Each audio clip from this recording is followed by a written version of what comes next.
All right, good evening, folks, and I would like to welcome everybody to the 42nd meeting of the 13th elected Town Council of Happy Valley Goose Bay, and I am going to ask for a motion to adopt the agenda as presented.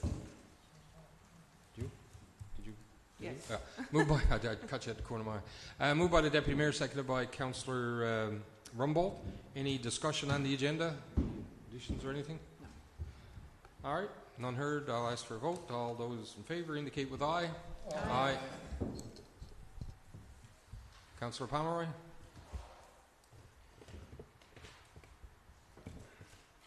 You still aye. Okay, thank you. All those in contrary-minded? All right, we've adopted the agenda. All right, delegations. What? Just yeah. Okay, so we also have Councillor Pomeroy is joining us by phone this evening as well, and I have his name tag here to remind me that he's on the phone, so we're good. Just want to verify that our Facebook Live is working. We're good? Okay, excellent. So we have one delegation? That is correct. Okay. I'm assuming it's the gentleman who's hopping up, so come on up to the microphone. Not sure who the rep is. Okay. All right. So you've been here before, several times, of course. You know the general rules. We'll give you 10 minutes to say your message, and there won't be any debating back and forth. If there's a question from council or one of the councillors, then they'll ask the question and we'll take your item under review. Okay, thanks. Just say your name just for the minutes, Sir Hollis, please. Thanks, Mayor, and good evening, everyone, councillors. My name is Hollis Yetman. I'm the Vice President of the Labrador Hunting and Fishing Association, and I'm here along with a few other directors to represent the Hunting and Fishing Association and question the tax situation. A few weeks ago, I met with the Finance Committee, and we talked about the property tax that we were being administered for the shooting range down on Northwest River Road, and I haven't received any response, and I wonder if the council has made a decision on the tax, property tax for the shooting range. Okay. Do you want to, or do you want me to? To answer? Yes. To give her a position where we are? I okay. can. So I'm going to pass forward to the Chair of Finance. And I'm moving away from my mic. Yes, thank you for your question. It was, we were very pleased to have you present. It was reviewed. What we find ourselves in right now is that we have to review it as a budget item, because what we did was, and even though this is specific to the Labrador Hunting and Fishing Association, the business policy is for all not-for-profit groups. So any decision that we make would affect all not-for-profits and not just your group. So what we need to do now is go back to our budget and say, if we do eliminate, revise, change this policy, what implication it has, because obviously if we have budgeted revenue, if we've said, okay, we've got, I don't know, I'm just going to give you round numbers, 25 not-for-profit organizations, and if each not-for-profit organization was billed $1,000 in taxes, then that would have been $25,000 that the town would have budgeted as revenue. The minute that we make a change, we've then changed that line so that we now have to say, okay, if we're taking away $25,000 in revenue, where are we making that change from? So it was something that it's not a matter of the ask. The ask itself is, I think every councillor feels that they want to do what's in the best interest of all the not-for-profits, but we have to make the decision in a way that actually makes sense on paper. So we have, it's continued to be discussed even since you presented to our committee, and even our most recent meeting, it was discussed again, and the question that we've had to come back with is, okay, how can we make it work? How can we make a change work? So, and I think part of it, Mr. Yepman, is different groups. It doesn't seem to be a single approach with different groups. Some are one way, some have been the other way. But at the end of the day, I think the council, I think collectively, we want to have a quote-unquote policy dealing with not-for-profits. That's fair and equitable to To all. everybody. So there's none of this. Yes. And again, from the exemption perspective of having to come back every year, or if you don't if you don't remember, or et cetera, right? Okay. Understood. There's a policy in Yeah. place currently, Yeah. but you're not following that policy? The policy in place currently is that you have to request an exemption. We're not in a position where, I can't say we're not in a position. What our conversation, what our discussion and our debate is how do we stop you from having to come back every single time? How do we make it easy? How do we make it fair? How do we make it equitable? Because we know it's I don't want to, and I'm looking over at my finance committee members because I like to recall the conversations. I think what it is we want to make sure that if we're asking you to present all this information, your financial statements, and we're asking you for, it's a lot to ask of, and if we ask you to submit all of this, and at the end of the day, we aren't in a position where we can make an exemption, then we've inconvenienced you, we've wasted your time, but we've also not solved the problem where we keep coming back and back and back. And I mean, we defeat a motion, we vote in favor of a motion. And if I'm recollecting with some of them, it was two parts. So somebody had asked for an exemption for the property and the business, and we were able to be in favor of one, but not in the other. So we're just finding ourselves in a cycle where it's not efficient. Okay. So President Chubbs of the Hunting and Fishing Association is also here representing the association, and we have some questions regarding the policy. So from a question perspective, we won't be back and forth answering questions. No. You can present your material, and we'll take it under consideration. If there's a question, but it's not a debate, and that's where you can absolutely ask the question, but we won't be solving anything here or debating here tonight in terms of. Okay, we just want to put our no question. Absolutely. In addition to what we already talked about at the meeting. Perfect. Yep. So we're good. Yeah, no, go ahead. Sorry. Sure.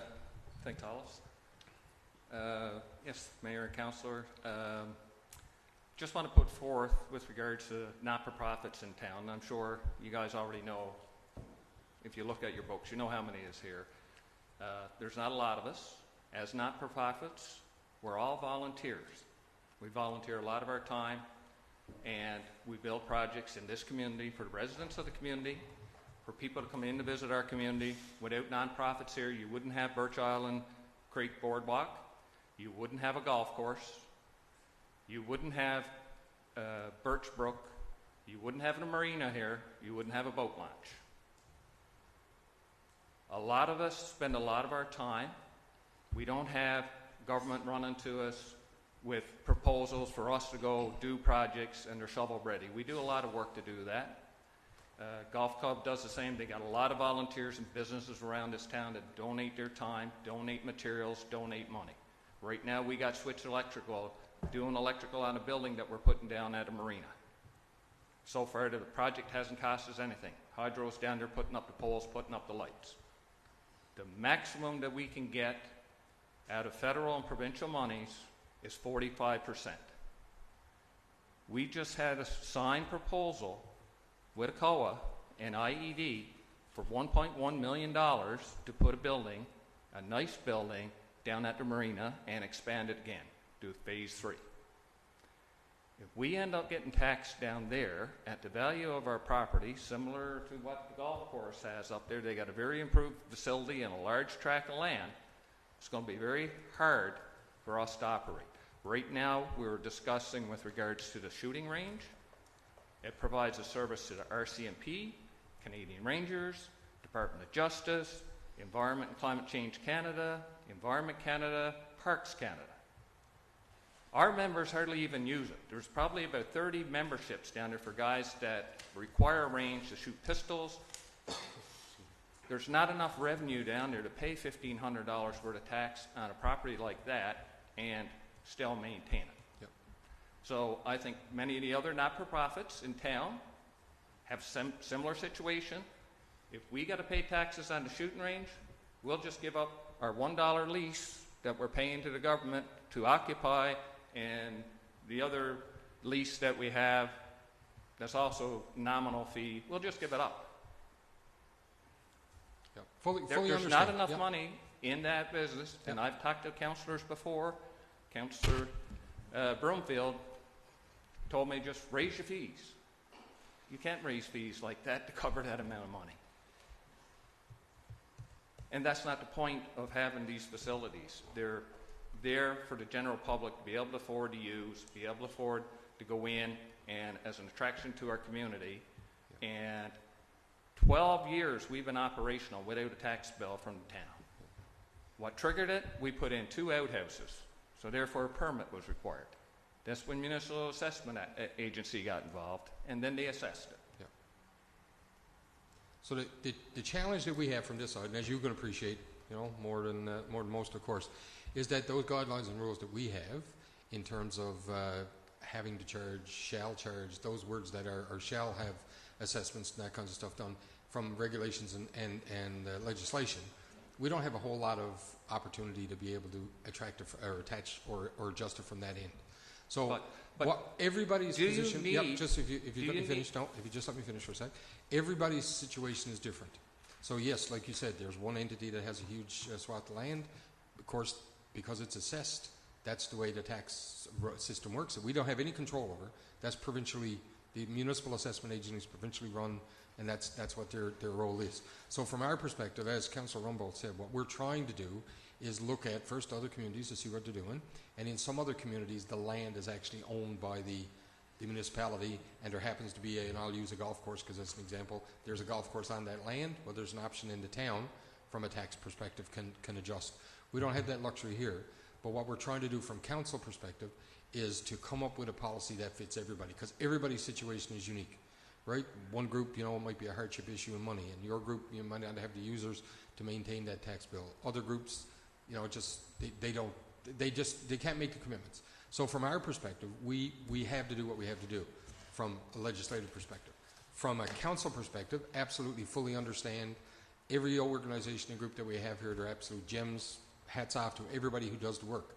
What we're trying to do is find out a way that we'd be able to acknowledge that and work with, whether that's an option, for instance, of giving you a grant for the same tax amount, which really net zeros, but keeps us in the legislative compliance, or something along, so you don't have to come back year after year and that kind of deal. And that's what we're working on. Yeah. But right now, it's a budget consideration that conversation will happen for the budget that comes up next year. And unfortunately, that's where we are. Right? Yeah, I understand Yeah. that, and I appreciate it for Yep. sure. And I respect that you're going to look at it as a policy change and as a budget item, and certainly that would be appreciated. I'm sure members of the golf club Yep.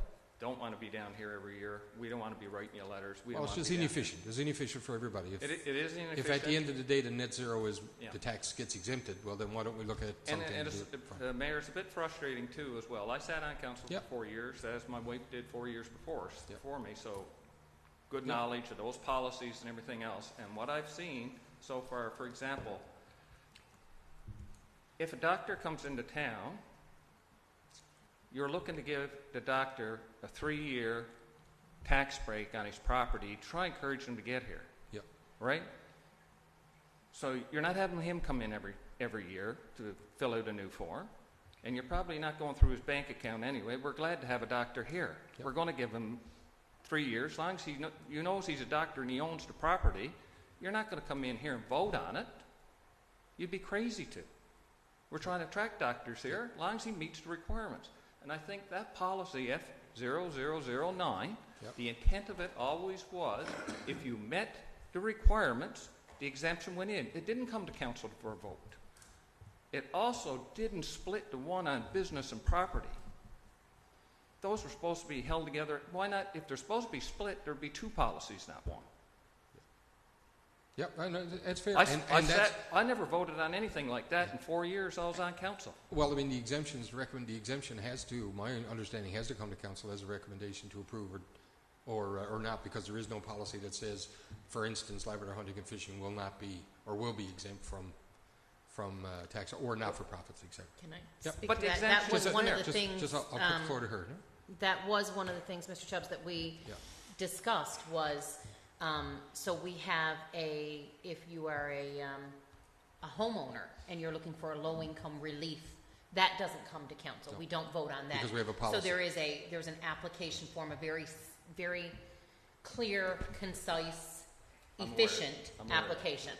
With the F009, I think the intent of that policy was fabulous, but the wording left us in that situation where, because I've got it pulled up in front of me, and some of the stuff, it says, may be exempted from property and or business, so it didn't lump them together, it did the and or, and it's the may be, and then it says not-for-profit groups will be assessed on the following: organizational group structure, board of directors, etc. But it doesn't say, it says that it may be assessed on the following, but it doesn't say, okay, if you have a board of directors, you are exempt, but if you don't have a board of directors, you aren't exempt. Like, there's just some things there that, like we said, it's not a clear, efficient, concise. So that's where we want to get. We want to get to something where we've got that, where maybe it doesn't even have to come to council, where it's, you've completed the application, our staff assess it, they tick every box, and they say, yep, this one meets the criteria. Like, that would be ideal. Right, but that would require But- a policy being put in place to be able Exactly. staff to do that. So it's That's just, where we are. May I just suggest that Yep. you basically query the not-for-profit groups in town so you see how many are there. Yep. A question I'd have is like how much revenue, this really changed recently, so we only got our first tax bill last year, Yep. so it's the first time. So how much revenue was the town depending on from non-for-profits in the first place? I don't think it's a Number depending two, on it. I think it's a are you requirement of trying what to we have to increase do. the revenue? No. And I don't think it's a Yeah. revenue issue. I think it's an issue about what we're supposed to do. regulatory. And that's where, from a regulatory perspective, that's where we are. So we don't unilaterally do something here that contravenes where we are. What we're trying to do is get to, if I can, a position where it's similar to the policy of, say, a income relief, where staff, you come in the one time. Now, I think income relief is year to year, but I mean, as an organization, you come in, here's the information. Yep, the exemption is set, or the staff can use it. Yep, the policy's there. Then, yep, these guys are exempt, and that's where we go. It doesn't come to council. There's no black and white, maybes, ifs. That's what we're trying to get, and that'll be a budget conversation. Yeah. So that's the best I can. I can- greatly I can- appreciate Yep. that, Mayor and Council. It's And- good, and as there are good, a as, lot of good as groups. answers we could ask for Well, right now, but yeah. I just hope that you'd have some discussions with the not-for-profits as you move down that road so you do get it right and we're not in opposition. We all talk to each other. We'll all come together in opposition to the council if we got to, because we're getting treated differently. Yeah, absolutely, I agree. And we all talk, it's a small town, we all know we're being treated differently, so Yeah. it's not a good situation. I agree that personal feelings shouldn't come into issues or attachments to groups or organizations. Everybody should be right across the board treated the exact same. And that's where we're going. And yes, we're in a small town and everybody is the same volunteers that are here, from a golf club perspective, from a hunting and fishing, from a SPCA, from the list goes on. And that's what we're trying to get. So Councilor Rummel, when So, are the meetings, was there any discussions around the policy, or is you're going to wait finance, until the October? committee meeting was, The Finance Yeah. Admin and Policy Committee has met about this We've talked about consistently this for- many So times. it's on hold now till the budget? well, that's next month. Yeah, October, November. The Sorry, reason, being is we wanted all council to be involved. We just didn't want to leave it And when to budget committee comes, because we want everybody's all involved. council to have their input so that it's complete and that Okay, nobody's left out of I'll give council. you another minute or so and I'm gonna You want to say something, Wayne? I'm going to cut you off there. No, that's pretty good. Okay. I think I got my full 10 minutes out of it. Unless you want to hear from one of the guys from the golf club who was also a member of the Hunting and Fishing Association. But unfortunately, they didn't register as a Okay. delegate. So we're we've been in conversations with various groups. Our intent is to get it normalized. Get it right. And by the way, I just want to send it. The marina looks great. I expect to see all kinds of yachts next year after. But in that vein, hopefully it gets expedited and Yep. we get this done soon, because we've been dealing with it for over a year, and I think the golf course has been Yep. dealing with 2 years. Of It's nothing invoices. personal. but I hope we don't have this conversation again. Yeah. I hope That's we my don't need- personal feel. It's so darn hard out there Yep. to be able to fundraise, get the money that you need to do to provide facilities and infrastructure that you're trying to build, and contribute. And as well, with us, with the Hunting and Fishing Association, we've been such a partner with the town in Yep. so many projects, it seems counterproductive Yep. to be taxing us when we're partnering on projects together. 100%. I thank you, sir. Thank you very much. Appreciate it. And, One last comment. and he used all your time. No. I know, but if we're going to defer, if the taxes are going to be deferred, a deferred interest also. Then that's a conversation that will be taken into consideration. FAP. Yeah. I thank you, gentlemen and ladies. You, You're more than welcome to stay for the rest of the meeting. It's entirely up to... Pardon me? It's behind you on the table. Yeah, on the chair, I think. Well, it's always interesting. Always, always. All right. Thank you again. Okay, so let us move into adoption of the previous minutes. All right, so we've got two sets of minutes. We'll do them separately. I'll entertain a motion to accept the minutes from the 40th meeting held on July 25th, 2023. Moved by Deputy Mayor Wallace, seconded by Councillor Brumfield. Discussion? All those in favor indicate with aye. Aye. Aye. Thank you, sir. Contrary-minded? We've accepted, motion passed, we've accepted the minutes. All right, entertain a motion now. The next meeting was the 41st meeting on July the 28th at, 2023. Entertain a motion to accept those. go for it. Okay, sorry. Deputy Mayor Wallace, I catch you off the corner of my eye. Deputy Mayor Wallace, seconded by again Councillor Brumfield. Discussion? All those in favor indicate with aye. Aye. Aye. Contrary-minded? Motion is passed. All right. Correspondence. See? One second now.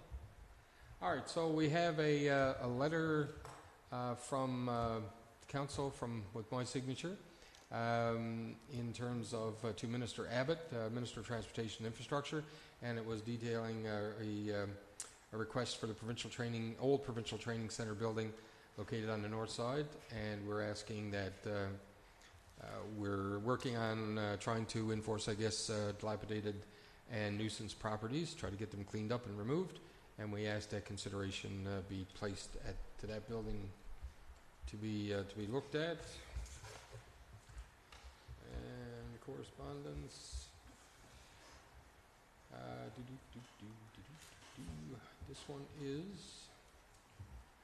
Municipal Assessment Agency is pleased to share a note that my good friend Mayor Tony Keats of Dover was shortlisted as one of 25 mayors nominated in the World Mayor Award 2023. So that's good news. I haven't heard anything on that. I would expect that it would come out through the municipal M&L or MAA directly. And I apologize because all of my files are 90 degrees to me. Yeah, mine too. Okay, sorry. So I'm trying to work through them. I have a letter here from a resident, Mr. Blake, in relation to cleaning up the town and being the council being a bit hypocritical when we do nothing to clean up our Hamilton River Road. Not because we lack the resources, we just like trying. And we've spoken to different things, and he mentions the YMCA as well. And that is the correspondence. Nothing from MAA this month, which usually comes in at a fair bit of information. All right, so we'll move into committee reports. We'll start with Community Planning and Development, CPD, and I will put the floor over to Councillor Brumfield. Okay, thank you, Your Worship. I'm not doing this one first, right? Yeah, that's the one, yeah. Do it right away? I think that's what we agreed we were going to do. Yeah. Well, do you want to do the report first, and then we'll do that as a recommendation? Yeah. Yeah, I think that'd probably be, yeah. Okay, thank you, Your Worship. The Community Planning and Development Committee met in the boardroom on Wednesday, August 19th at 4:30 p.m. Present was myself in the chair, Councillor Jackie Compton-Hobbs, and Councillor Pomeroy via teleconferencing. Also, ex officio was Mayor Andrews. The staff was our CEO, Nadine McCauley, engineer Randy Dillon, Mark, what name was it? And our executive assistant, Kathy Eddy. The meeting was called to order at 4:35 p.m. We reviewed the previous minutes and action items. No errors or omissions were noted.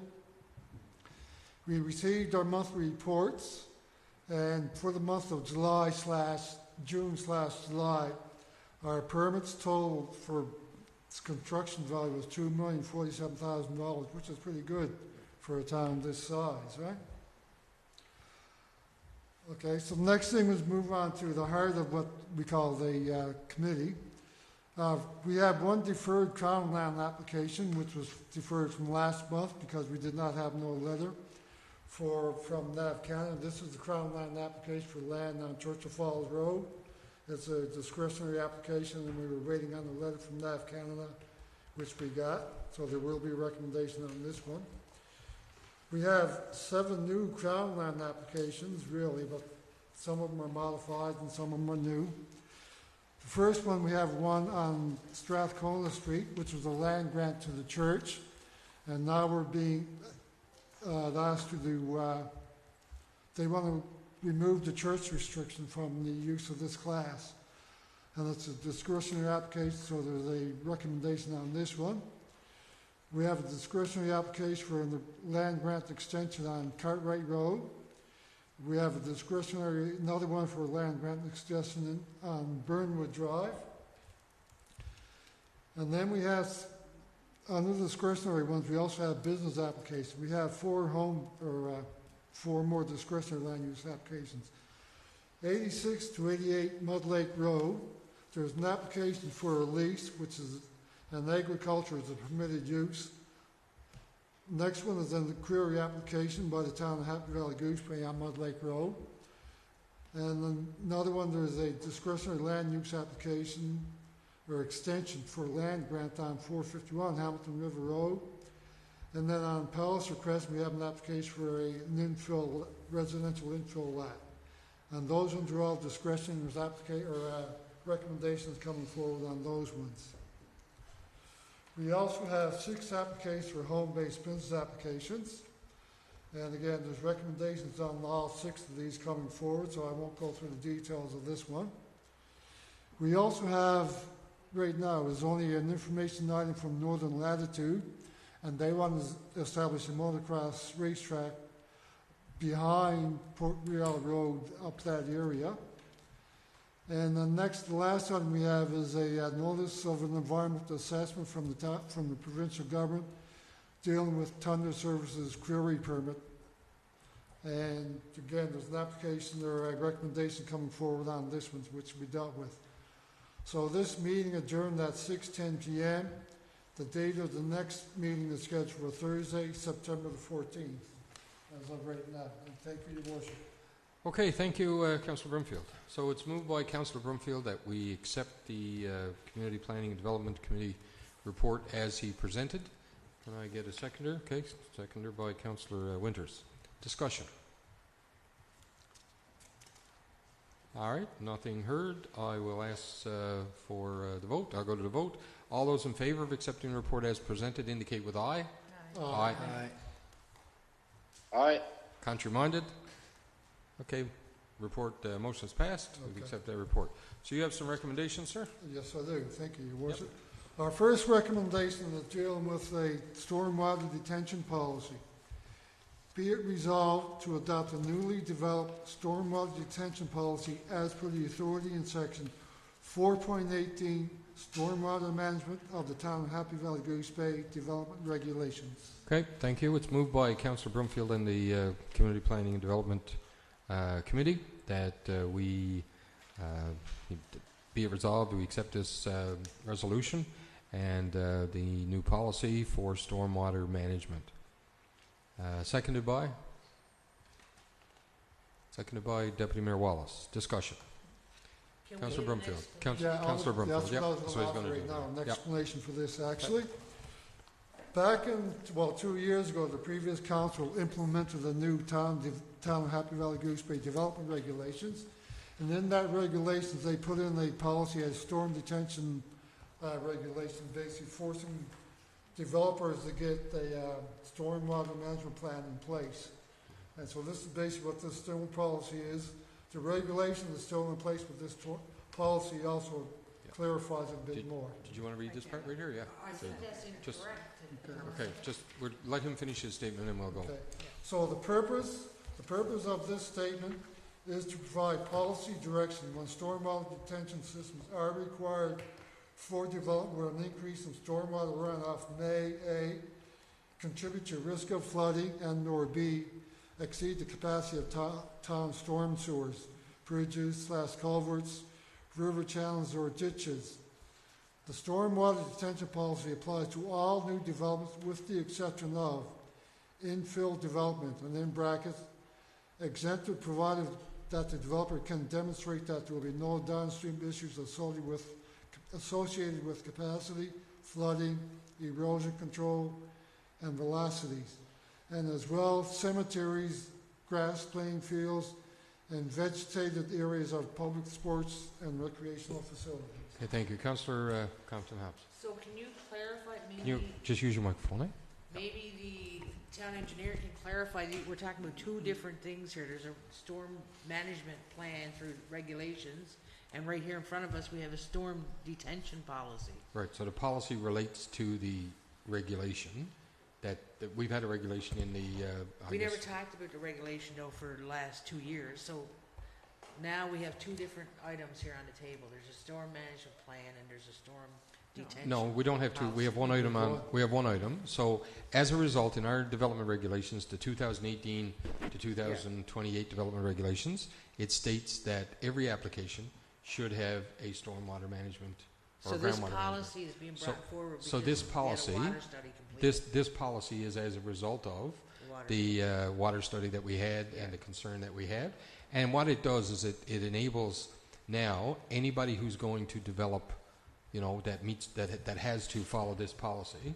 It prevents somebody from coming in and creating, for instance, a building and then paving the rest of the driveway, sloping it off and putting water somewhere else that could potentially cause a problem, or overloading the existing drains and all that kinds of stuff. So basically the water that runs off as a result of the development is contained in a self-contained and I guess, draining sort of process. I would recommend any developers out there to go and read the development regulations because Well, I would disagree to regulations because all the regulation says is that you have to have a stormwater management plan. yes. I would suggest that if we adopt this policy, this is what they should read. Well, that's what I'm saying. Yeah. There's two, so they should read the regulations and this new policy we're about to adopt, That's what Okay. I so they recommend, yes. understands it. So the development regulation, and we'll go to the engineer, our engineer here, but the development regulations only says, if I'm correct, that there needs to be a stormwater management or whatever the wording is in there. It doesn't tell you exactly what it has, whereas this will give you direction in that. Sir? floor is That's yours. correct, Mayor. Thank you. Council may set conditions as to how the stormwater is addressed on the property. Now, this storm detention policy goes further and actually addresses the method of detention that developers should address in their development scheme. So in an attempt to try to moving forward with development, any developments, that we stop, things that are going to cause problems down the river sort of deal. So like I say, our staff now, the policy is there. It'll be available if we accept it here shortly. It'll be available for everybody to review, and I think the application process will clearly state that you will have to include in your development plans, your drawings, or whatever you're coming in with.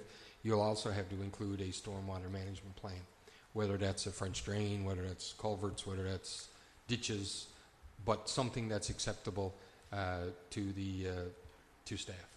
Yeah, so I just wanted to clarify that this policy is now following on the regulation so the developers need to be aware in the community that this policy is now in place following a regulation that was put in place 2 years ago. No, that regulation, I think, has been in several development regulations for years. Well, it's been revised, is what I was told by the town engineer when I first came here, so I don't know if you want to clarify that. No, well, The regulation was not being followed by developers. Now we're putting a policy in place that this regulation and policy needs to be followed before anybody develops anything. Well, develops anything that will require groundwater or the Yeah, stormwater in the detention ground, policy. yes, okay, yeah. Yep. All developers should be reading this and following it That's right. Well, they up should till be, now on but- their own behalf anyway. But let's All- be honest, not even the council are aware of every regulation in that book, so, But if someone doesn't absolutely read not. it, That's it doesn't not- mean not it's our not job. there. It's not our right? job. yeah. They should be following those regulations themselves anyway. So Councillor now, Broomfield. Councillor hopefully- Broomfield. Councillor Broomfield. But see, how the courts look at that is someone's in business, they usually have an interest to go above and beyond just reading little things like this. They basically should be doing their research and finding what they need to do. they should be, yeah. So Yes. I think all we're doing here is we're trying to tidy up is not the right word, but I'll use it. Tidy up development going forward so that if somebody comes in a property A, it doesn't do or have serious indication or counterindications to either our infrastructure or to the properties next to it. Yeah. And So- I think especially with the groundwater issue that's been happening. Oh, so- absolutely. Yeah.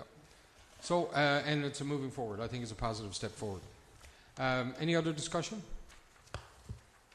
So again, I would encourage everybody to, from a permitting perspective, is to come in and chat with staff about what is required now and move forward. Yeah. Any further discussion? Okay, all those in favor indicate with aye. Aye. Contrary-minded? Uh, Oh, sorry. Aye. Sorry, Councillor Pomeroy. I saw your name tag there at the last Aye. minute. Okay, thank you. Okay, you have some more recommendations, sir? Yes, I All do, right, sir. floor is Thank you yours. very much. Yep. Okay, now going on from my report. First one is the Crown Land application 161216 for 621 Churchill Falls Road. The CBD committee recommends council provide no objection to Crown Land's application 161216 on the condition that future development complies with the town's development regulations. Okay, moved by Councillor Broomfield and CPD Committee that we have no objection to application number 161216. Seconded by? I'll second that. Okay, seconded by Councillor Compton Hobbs. Discussion? Okay, none heard. All those in favour indicate with aye. Aye. Aye. Aye. Aye. Contrary-minded? Recommendation is passed. Next one, sir? Okay, the next one is 22582, the Diocese Synod of Eastern Newfoundland Labrador, 22 Strathcona Street / Grenfell Street. The CBD committee recommends council provide no objection to application 22582 on the condition that future development complies with the town's development regulations. Okay, it's moved by Councillor Broomfield and CPD Committee that we have no objection to application 22582. Seconded by Deputy Mayor Wallace. Discussion. My thing here, wasn't there something about church being in the development regulations or Yeah, in that's the? what I was going to clarify. Yeah. So this application is not so much. We don't have an objection of them removing that No, word that's church, right. right? Okay. That's sorry. what I was going to clarify. Okay. All right. So you go ahead. You This application really is not a new application.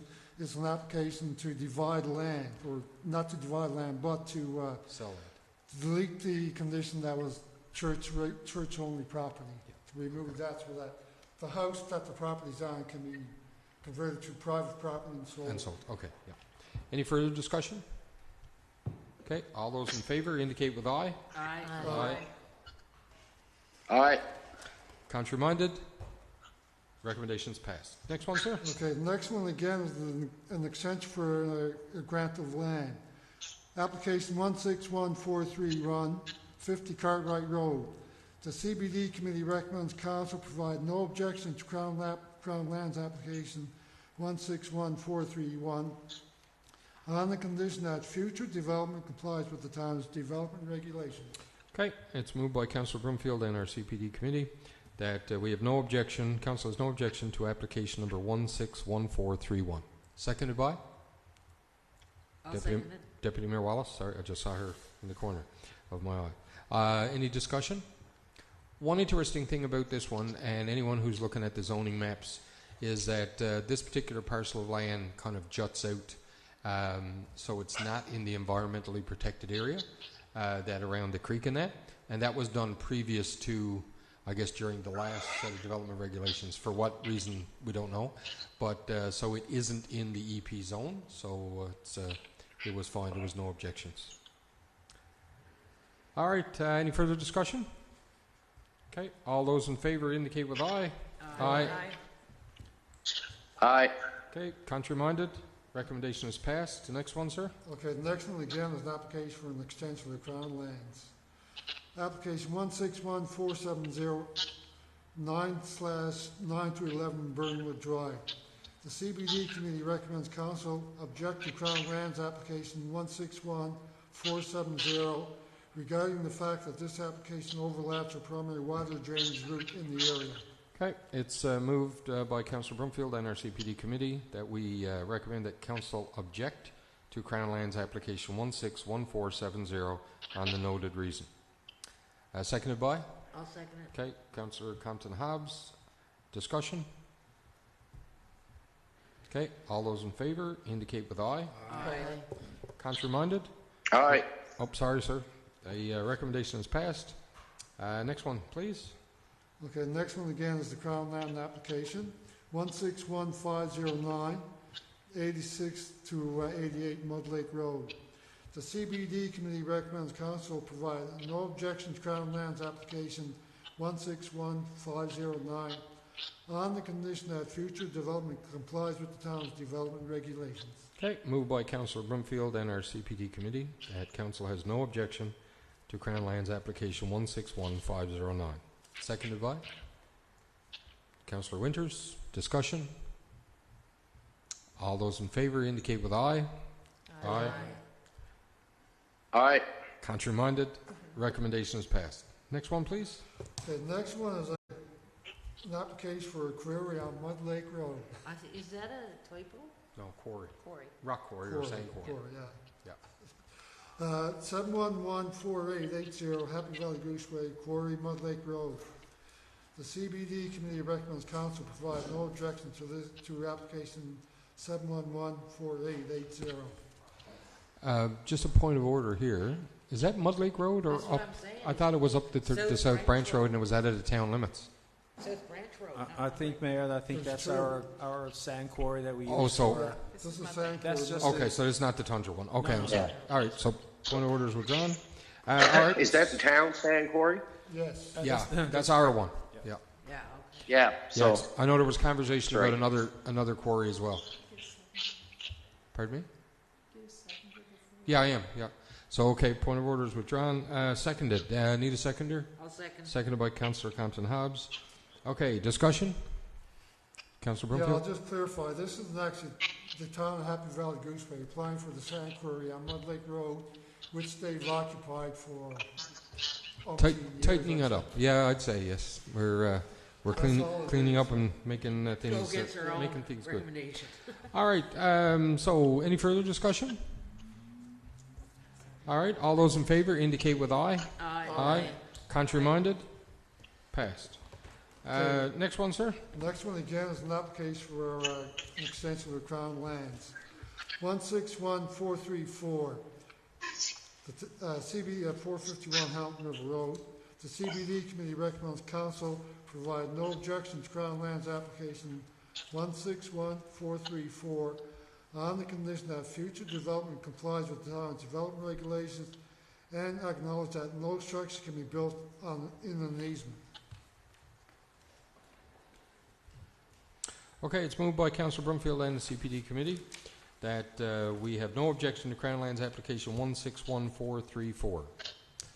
Seconded by Councillor Winters. Discussion. A quick question, and if I recall from the meeting, isn't he backing this piece of land going to back right back to the neighbours in the back of him? I believe. So where would the easement come into it? No, it wasn't an easement. It was inside, if I remember correctly, in the meeting. It was behind the building, but not as far out as the easement. But yeah. I thought it There used to be an existing easement there, Mayor, many years ago. The easement no longer exists. Yeah. Can't see it.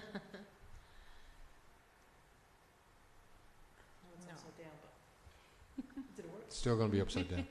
But so where's the easement again? Just point your finger where the easement's going to be. Yeah, keep your iPad. Yeah, Side of the fence, I your believe. iPad good. Okay. So it's the area in between the property facing Hamilton and the properties Yeah. on the road in Spruce Park. Okay, but the red rectangle is what he's applying for. Yes. So where is the easement that we're not allowed to build on? What are we referring to that for? The back of Park Drive? There's no longer an easement. Yeah, there isn't. an yeah, easement. Mayor, there used to be an easement there years ago, but there's no easement now. I think there was a trail at one point, but there's no trail system there. It's going right It was back. probably moved closer to Hamilton River Road. Yeah, it's going right back to the adjutting property. So why we would say no structure can be done in an easement? There is no easement Yeah, there. that's right. Is that correct? I think partway down that right-of-way, that old right-of-way, I think there was a pole easement, a hydro easement maybe. I think Okay. on one side. Okay. Not all the way down. I think it goes down halfway, probably to his. So that's the property. reason that would be there? Yeah. Okay, because I don't recall a conversation about an easement when we had the meeting. Okay, all right. Any further discussion? Okay, all those in favor indicate with aye. Aye. Aye. Contrary-minded? Motion is passed. The next one, sir? Okay, the next one's an infill application.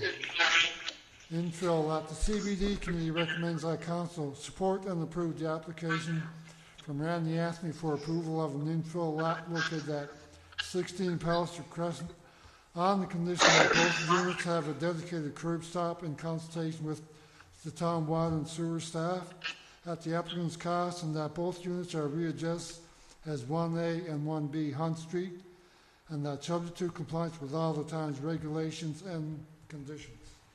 All right, so it's moved by Councillor Brumfield and the CPD committee that council recommends and supports and approves the application for subdivision at 16 Palliser Crescent. Seconded by Deputy Mayor Wallace. Discussion. Yep, Councillor Brum. Just a question, Mayor, and I mean, it's not really relevant. It's just from my own curiosity. So I read this and I said, okay, I can see, you can picture the lot. And so when something was previously called 16 Palliser, and now it's going to be called 1A and 1B Hunt. Yeah. What happens to 16 Palliser? Does Palliser then become 1814? Good question. Or, and I'm looking at the engineer. But what happens when we rename something from 16 Palliser to make it Hunt Street? Because, I mean, corner lots. We all know there are corner lots everywhere that sometimes somebody uses a driveway on one road, but the house is a different number. But, yeah, what happens? Do you know what? Personally, in the last 10 years, our family house has changed addresses 4 times. Wow. And nothing happens to any of the other streets. Yeah. But where did the There number will be come no from if it 16 was? Palliser anymore. Yeah. Just remove Okay, so it just disappears. And, Okay. and the reason is that the house fronts on Hunt Street, right? Yeah. So, and Hydro's building, I think they're there, and they're one now. So I think what we're going to do is 1A, 1B, 1C. I think that's the plan, right? So Palliser goes 14, 18. So No, 16. again, this is just my opportunity to reiterate to residents how important it is to have numbers on your houses, because if I was anything from a delivery driver to an ambulance driver and I'm going down the road and I see number 18 and I make the assumption that the next house is 16, it may not. So again, just to comes hand look in at hand. interesting comment made on this side. So that second house, so that lot must have been Palliser originally, was it? That whole lot was 16 Palliser, and now it's gone to Hunt Street. Okay, gotcha. Okay, so And that's then why. there was a second house Built there, right. But it wasn't actually subdivided. And they're going to subdivide it. That's their plan now. Okay, so that's why we're going. They both front on Hunt Street, so we'll do 1A. Makes perfect sense. I just didn't know what happened. Okay. So the old In the house scheme was of always things. 16 Palliser too? Yeah. Yeah. So that's been there for 5, 6 years. From my understanding, always the entrance was always on Hunt Street anyway. Yeah. Yes. Yeah. But I guess when it was developed, Hunt Street was there. It was there, but it wasn't used to be a housing. path, like a quadrille lawn. Yeah. There's no house. That's true. Yeah. Okay. Okay, all those in favor with approving that, indicate with aye. Aye. Okay, next one, we're I just- moving on. Have you muted Councillor Pomeroy? Aye. Thank you. Oh, sorry. Okay, contrary-minded? Motion is passed. Next one, please. Okay, the next application, I'll deal with home-based business applications. The first one is for an application, home-based business at 14 Hampton River Road. Jen's perfectly perfect pets. That's a catchy name. Yeah. Can you say it fast a couple more times? Yeah. The CBD committee recommends council support and approve the home-based business application at 14 Hampton River Road for Jen's Perfectly Perfect Pets, which will operate at a home-based pet grooming business by appointment only, subject to compliance with all the town's regulations and conditions. Okay, it's moved by Councillor Brumfield and CPD committee that we support and approve the home-based business at 14 Hamilton River Road, called what Councillor Brumfield said it was a few moments ago. Seconder, please. Second that. Seconded by Councillor Compton Hobbs. Discussion? Okay, none heard. All those in favour indicate with aye. Aye. Aye. Contrary-minded? That one is passed. Keep going, sir. Okay, the next one's for home-based business at 75 Roberts Road. The CBD committee recommends that council support and approve the home-based business application at 75 Roberts Road for Valley Ventures Rental, which will operate a kayak, pedal, and paddle boat rentals, daily, hourly, and half-day rates rentals, bring to and from location of request, subject to the clean and orderly storage of the equipment and compliance with all the town's regulations and conditions. Yep, moved by Councillor Brumfield and CPD committee that council supports and approves home-based business at 75 Roberts Road. Seconder? Seconded by Deputy Mayor Wallace. Discussion? All those in favour indicate with aye. Aye. Aye. Contrary-minded? We've accepted that recommendation. Continuing on, sir. Okay, the next one is a home-based business at 4 Chalk Street. Rank 4 Automotive and Home Cleaning Services. The CBD committee recommends council support and approve the home-based business application at 4 Chalk Street for Rank 4 Automotive and Home Cleaning Services, which will operate a vehicle and interior cleaning and detailing, home service cleaning by appointment only, subject to compliance with all the town's regulations and conditions. All right, moved by Councillor Brumfield and our CPD committee that council support and approve a home-based business application for 4 Chalk Street. Seconder. Seconded by Deputy Mayor Wallace. Discussion. Okay, all those in favour indicate with aye. Aye. Contrary-minded? Aye. Motion is passed. Next one, sir. Next one is a home-based business at 37 Cartwright Road, on-the-go detailing. The CBD committee recommends council support and approve the home-based business application at 37 Cartwright Road for on-the-go detailing, which will operate a vehicle interior cleaning and detailing by appointment only, subject to compliance with all the town regulations and conditions. Okay. Moved by Councillor Brumfield, moved by Councillor Brumfield that we accept and support, recommend we support and approve the home-based business at 37 Cartwright Road. Seconded by? I'll second that. Seconded by Councillor Compton Hobbs. Discussion? We're gonna have some lot of clean cars. Good on. That's good. Excellent. More the merrier. Then customers Mayor? have a choice. Yes, sir? I have a question. I have a question in terms of, so would that be washing cars as well? And would that property be metered for water use? There was no conversation, I guess, because from a commercial perspective, it's not designated a commercial property, right? So, yeah, there wasn't a conversation about that. Yeah. I'm going to just go to Councillor Rumble here first. Just one Yeah, second. Mayor, both of them, the previous and this one, they both say vehicle interior cleaning. So neither of them say, but now I don't know if detailing means exterior, but they... Detailing means inside. Oh, yeah, so they're not referencing exterior cleaning at all. But I would assume that if I want my car done, I want the They're inside not and gonna outside. not do the outside. Councillor Winters. Yeah, that's what I was. You was going to say? Okay, But I Deputy think Mayor Wallace? they did mention in there that they would be doing it at the owner's residence as well. For this Yes. one. Mhm. Yeah. So it'll be moved around. Appointment only. Yeah, by appointment only. Is that good, sir? Yeah, that's good. Thanks. Okay. Any other discussion? Okay, all those in favor indicate with aye. Aye. Contrary minded? Aye. Motion's passed. Sorry, sir. Okay, next one. Okay, the next one is a home-based business at 8 McLean Crescent, Donnie's Aesthetics. The CBD committee recommends council support and approve the home-based business application at 8 McLean Street Crescent for Donnie's Aesthetics, which will operate a general aesthetic service subject to compliance with all the times regulations and conditions. Okay, it's moved by Councillor Brumfield and the CPD committee that we support and approve a home-based business at 8 McLean Street. Seconded by Councillor Rumbold. Discussion. No discussion. All those in favour indicate with aye. Aye. Aye. And the contrary minded? Okay, we've accepted that recommendation. And 2 more to go, sir. And the next one is a home-based business application at 20 Woodland Crescent, DD's Grief Recovery.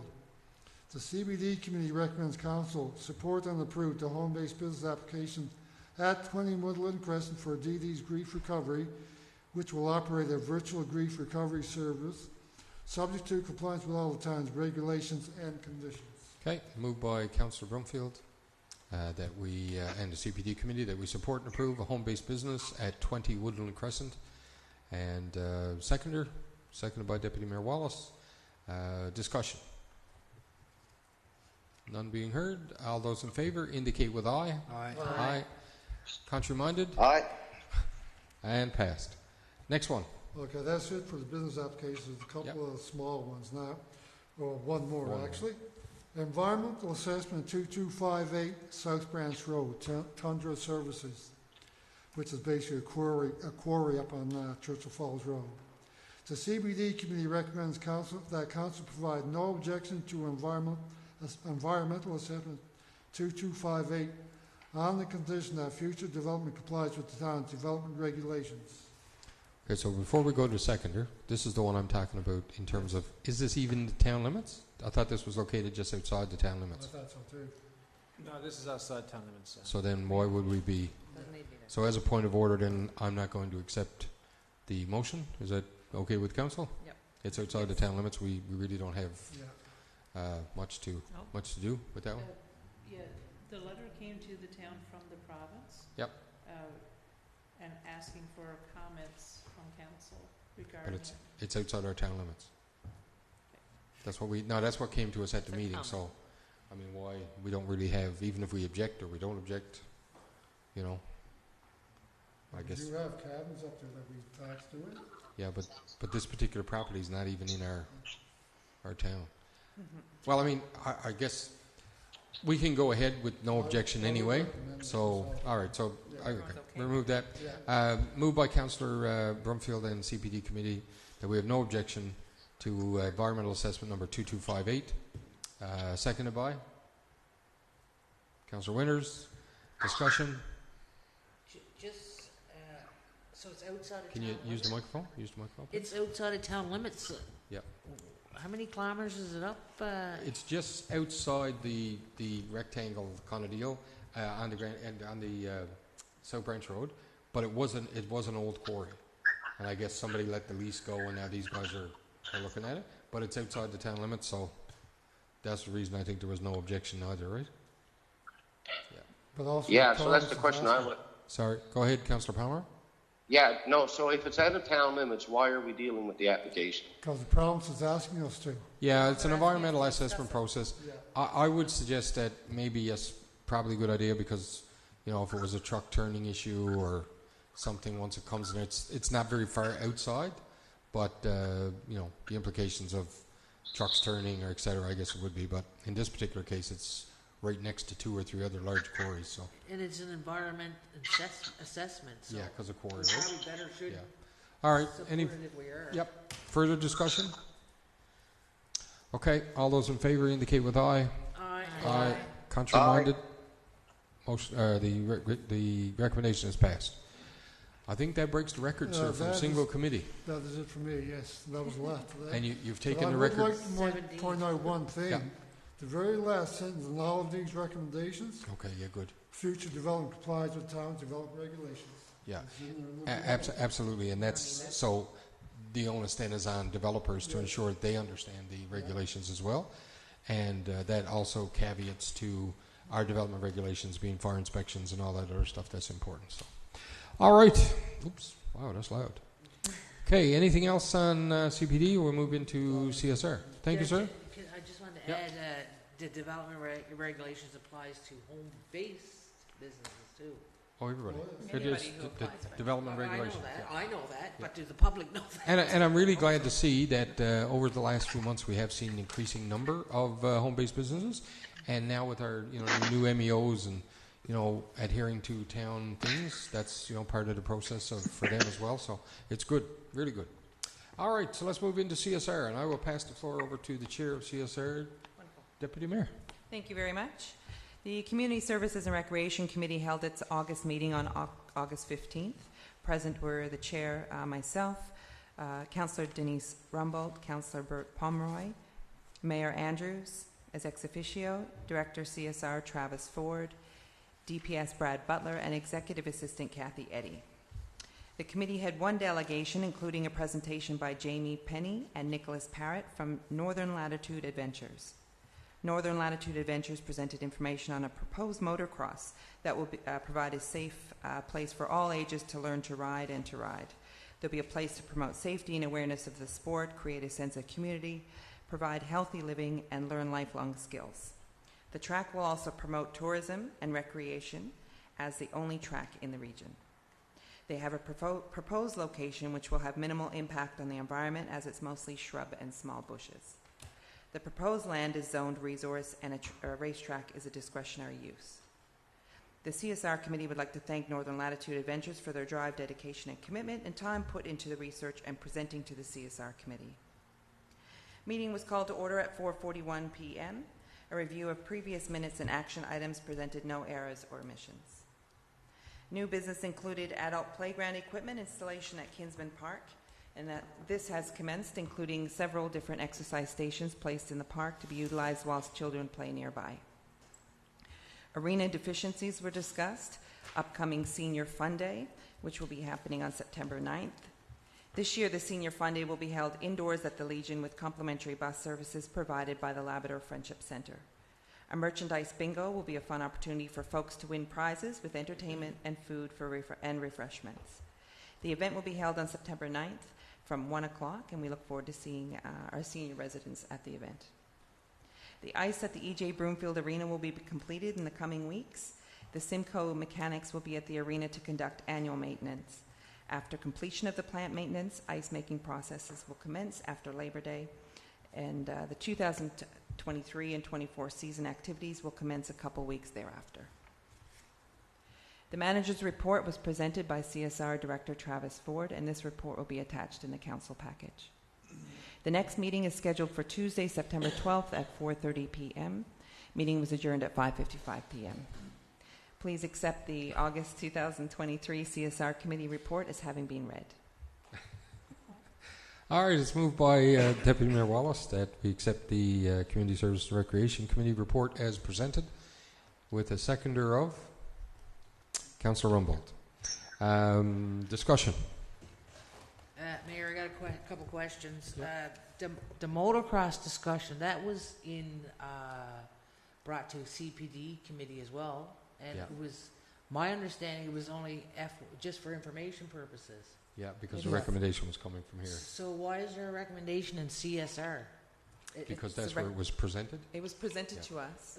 It was brought to the CPD for the by us. But it was brought to CPD for discussion in terms of if land acquirement, land acquisition, and that kinds of stuff, that's the committee it would go through.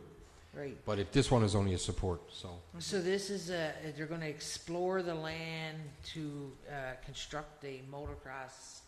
No, we're going to explore. We're going to explore.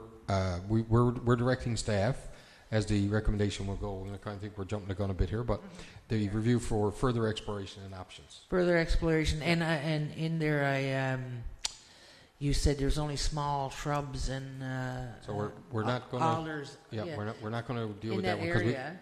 Can we bring that up during the recommendation? Because the report is. Okay, what we're looking at, right? yeah. All right. So that was that one, and the other one is, well, I guess if you're going to do the, no, there's no recommendation. The Seniors Fun Day. Yep. So I was not part of the conversation. It was discussed with 3 councillors, I guess, in the Community Service and Recreation Committee. So the rest of the council weren't involved in the discussions, to my knowledge. Seniors Fun Day was always held at Kinsman Park, and the reason it was always held there was to accommodate the long-term residents as well. I don't have anything against having a bingo, but it certainly doesn't target all the seniors in Happy Valley Goose Bay, because not everybody plays bingo. I would think I would support and would have liked to seen the event still at Kinsman Park. The seniors love to dance. They do the walking trail over there. We do get a lot of seniors from long-term participate. They didn't come out last year because it was late in September and it was cold, apparently. I wasn't around, but, we can do better as a town than a bingo at the Legion, 1 to 4, and I do know there's some booths over there, and I do know they have some prizes, and I do know there's going to be food. We did budget, I might be wrong on this, but $3,000 for a senior day event that we hold once a year. And to hold a bingo at the Legion from 1 to 4, I mean, I got nothing against holding a bingo, but I think we should have we can do better. We should have held a bigger event and involving and encouraging and hoping that all the seniors would come out. And there was a dance floor put down in Kinsman Park, a concrete slab, because this is where it came from, the Seniors Fun Day. They love to go over there and dance with the local entertainment. So, that's where my thoughts are too. I wasn't involved with it, like I said, but I think we could do better as a town. Sure, thank you. And I think the thing here is we looked at last year's, and the timing wasn't ideal in terms of, I know there was only one gentleman that came from, and I don't think it was Seniors Fun Day, I think it was the Happy Valley Day. That was a different event. Was a different event altogether, yeah. Yeah, So I just think it's, go ahead. If I may, it's not taking anything away from the Seniors Fun Day as such. Last year, you're right, it was colder, and it didn't bring out a crowd. This is not just a bingo, it's a fun merchandise bingo. There'll be entertainment, there'll be food. There can be dancing if someone wishes as well at the Legion. I just think it's a different approach. With the Happy Valley Day being 2 weeks thereafter, it's not going to take away from any events, of course, and obviously the dance floor will still be there at Kinsman Park. Okay, further discussion? Yeah, I just wanted to say, too, when I brought this up to the council, my concerns about 2 weeks ago, I guess, right after the CSR meeting, whenever that was, it was going to be discussed here at the public meeting, but it's being discussed right now, and it was still planned, moved ahead. There was no discussion until right now when I'm bringing my concerns forward, so I just wanted to make that clear that I don't have a problem with bingo, but I think we could do better as a town council with one annual event for seniors for, Happy Valley Goose Bay. So why does it have to be just one event? Well, that's all it's budgeted for is, well, we can have 10 events if you want. There's always, but I mean, this is just a different approach that was talked about at committee, which is the process from council. It comes recommendation from committee, then it comes to the majority of council to decide what and if that's a good idea. So, I mean, it could definitely, and the reason it was said it would be discussed here is just like every other recommendation is discussed here around this table. There's no recommendation on seniors fund. We haven't even accepted my report. But it's no, but from a report perspective, yeah, that's where we are, right? So I'm voicing my concerns, sure, and I say I don't need to repeat myself. We can do better. That's fine. Okay. And I want the public to know that I think we could have done better. So. Sure. Okay. Thank you. Did you have something you want to say? Yeah, I just want to clarify something. The event that is known as the Seniors Fun Day is a specific event that is budgeted for, but there is also a budget for seniors programming. So when other seniors events go on, we have money in the budget for smaller events or different types of events. The Seniors Fun Day is a specific event that normally takes place in August. It's council-oriented to interact with the seniors in an active outside environment. This swap over this year and the delay having it postponing it till September and having a different style event does not mean that the event won't happen next year or can't happen next year or in future years. I honestly and think... the reason why we bought the heaters last year as well. And I honestly think that, hey, listen, if it's something that works well and it's well attended or well accepted, then that's just a different way. We don't always have to do everything like we've always done it. No, And agreed. that's But my concern is not everybody not everybody are bingo players. I got nothing against bingo players. And I think we're stuck on the issue about the bingo. I think that it's just an event where by chance there will be some bingo played from games and I think it's an opportunity for some prizes and that kind of deal, but it's more from a social perspective. An opportunity for seniors to get out, go to the arena, go to the Legion. I'll come right to you. Go to the Legion, have a bit of social interaction with other folks, entertainment, bit of food, just an afternoon.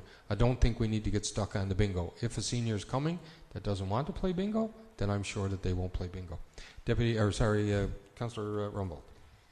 Thank you, Mayor. Yeah, my endorsement, because I do endorse, I was in the CSR meeting, and I do endorse us having an indoor activity. And again, like we try something new, and we might go back to the other thing last year, but I just pulled up on my computer the pictures of last year's event. We held Seniors Fun Day on August 28th, 2022. We were at the mercy of poor weather. We're doing it again now, September the 9th, which is actually, 2-3 almost weeks later than last year.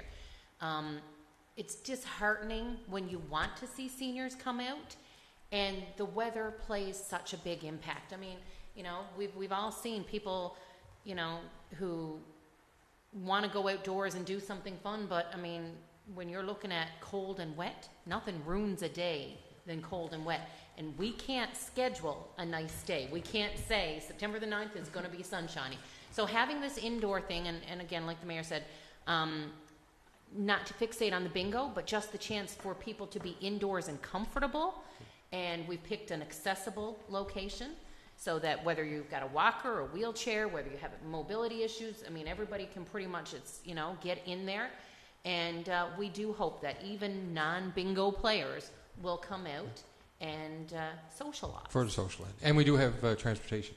So, yes. Listen, maybe next year's or next event is at the Y. I don't know.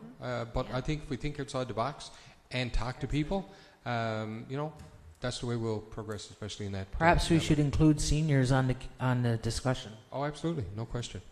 Did you have something you want to say? Yeah, I just wanted to say, I think it's premature to say we could do better because the event hasn't taken place yet.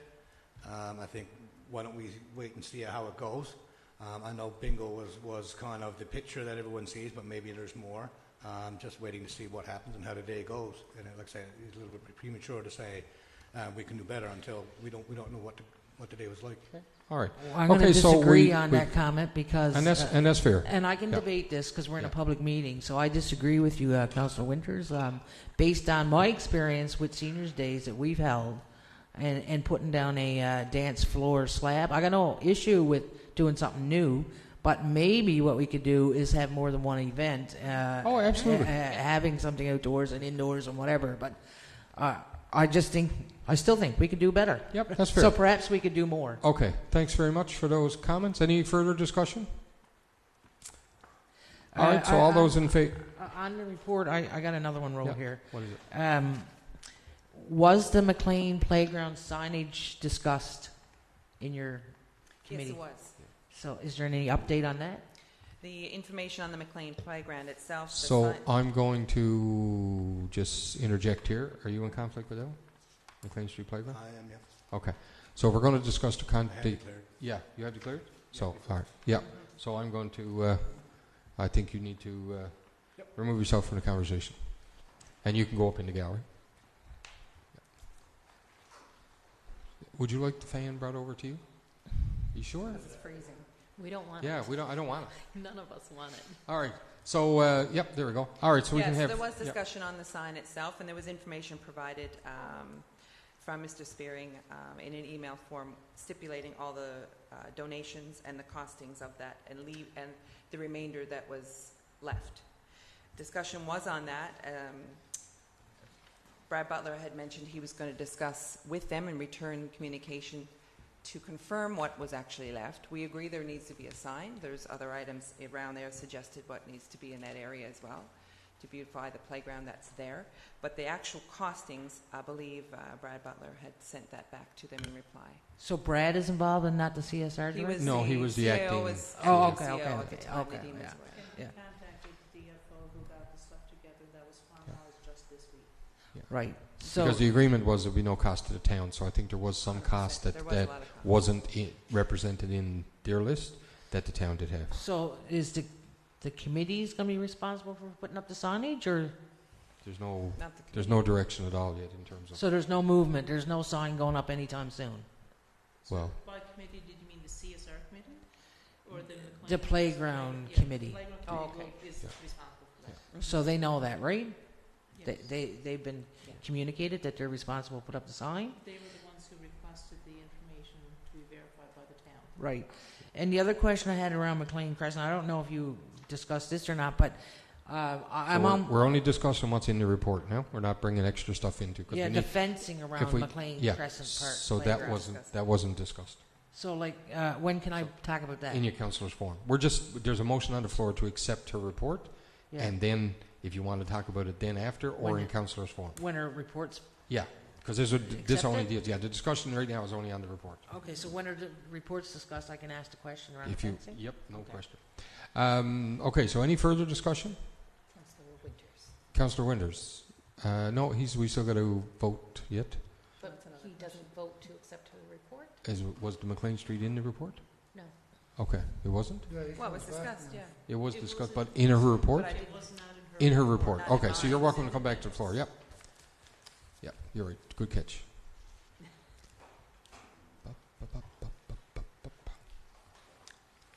Like I say, the joys of living in a small town. All right, so no further discussion. All those in favor of accepting the CSR report as presented, indicate with aye.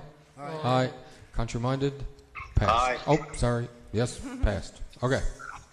All right. Do you want to ask that question now, or? Yeah, so I don't think you discussed fencing around, because there's a safety concern, and I don't know if it's, maybe the town engineer can answer it, but is it mandatory? Sorry. Councillor Winters. Yep. Formality. Hey, listen, I'm sorry. Yeah, bring the fan over to our CAO. She's, there you go. I don't want it. Make sure it's pointing this way. There you go. So again, please have the minutes indicate that Councillor Winters removed himself from the discussion. There we go. I bet any money will have a receptacle put it close to.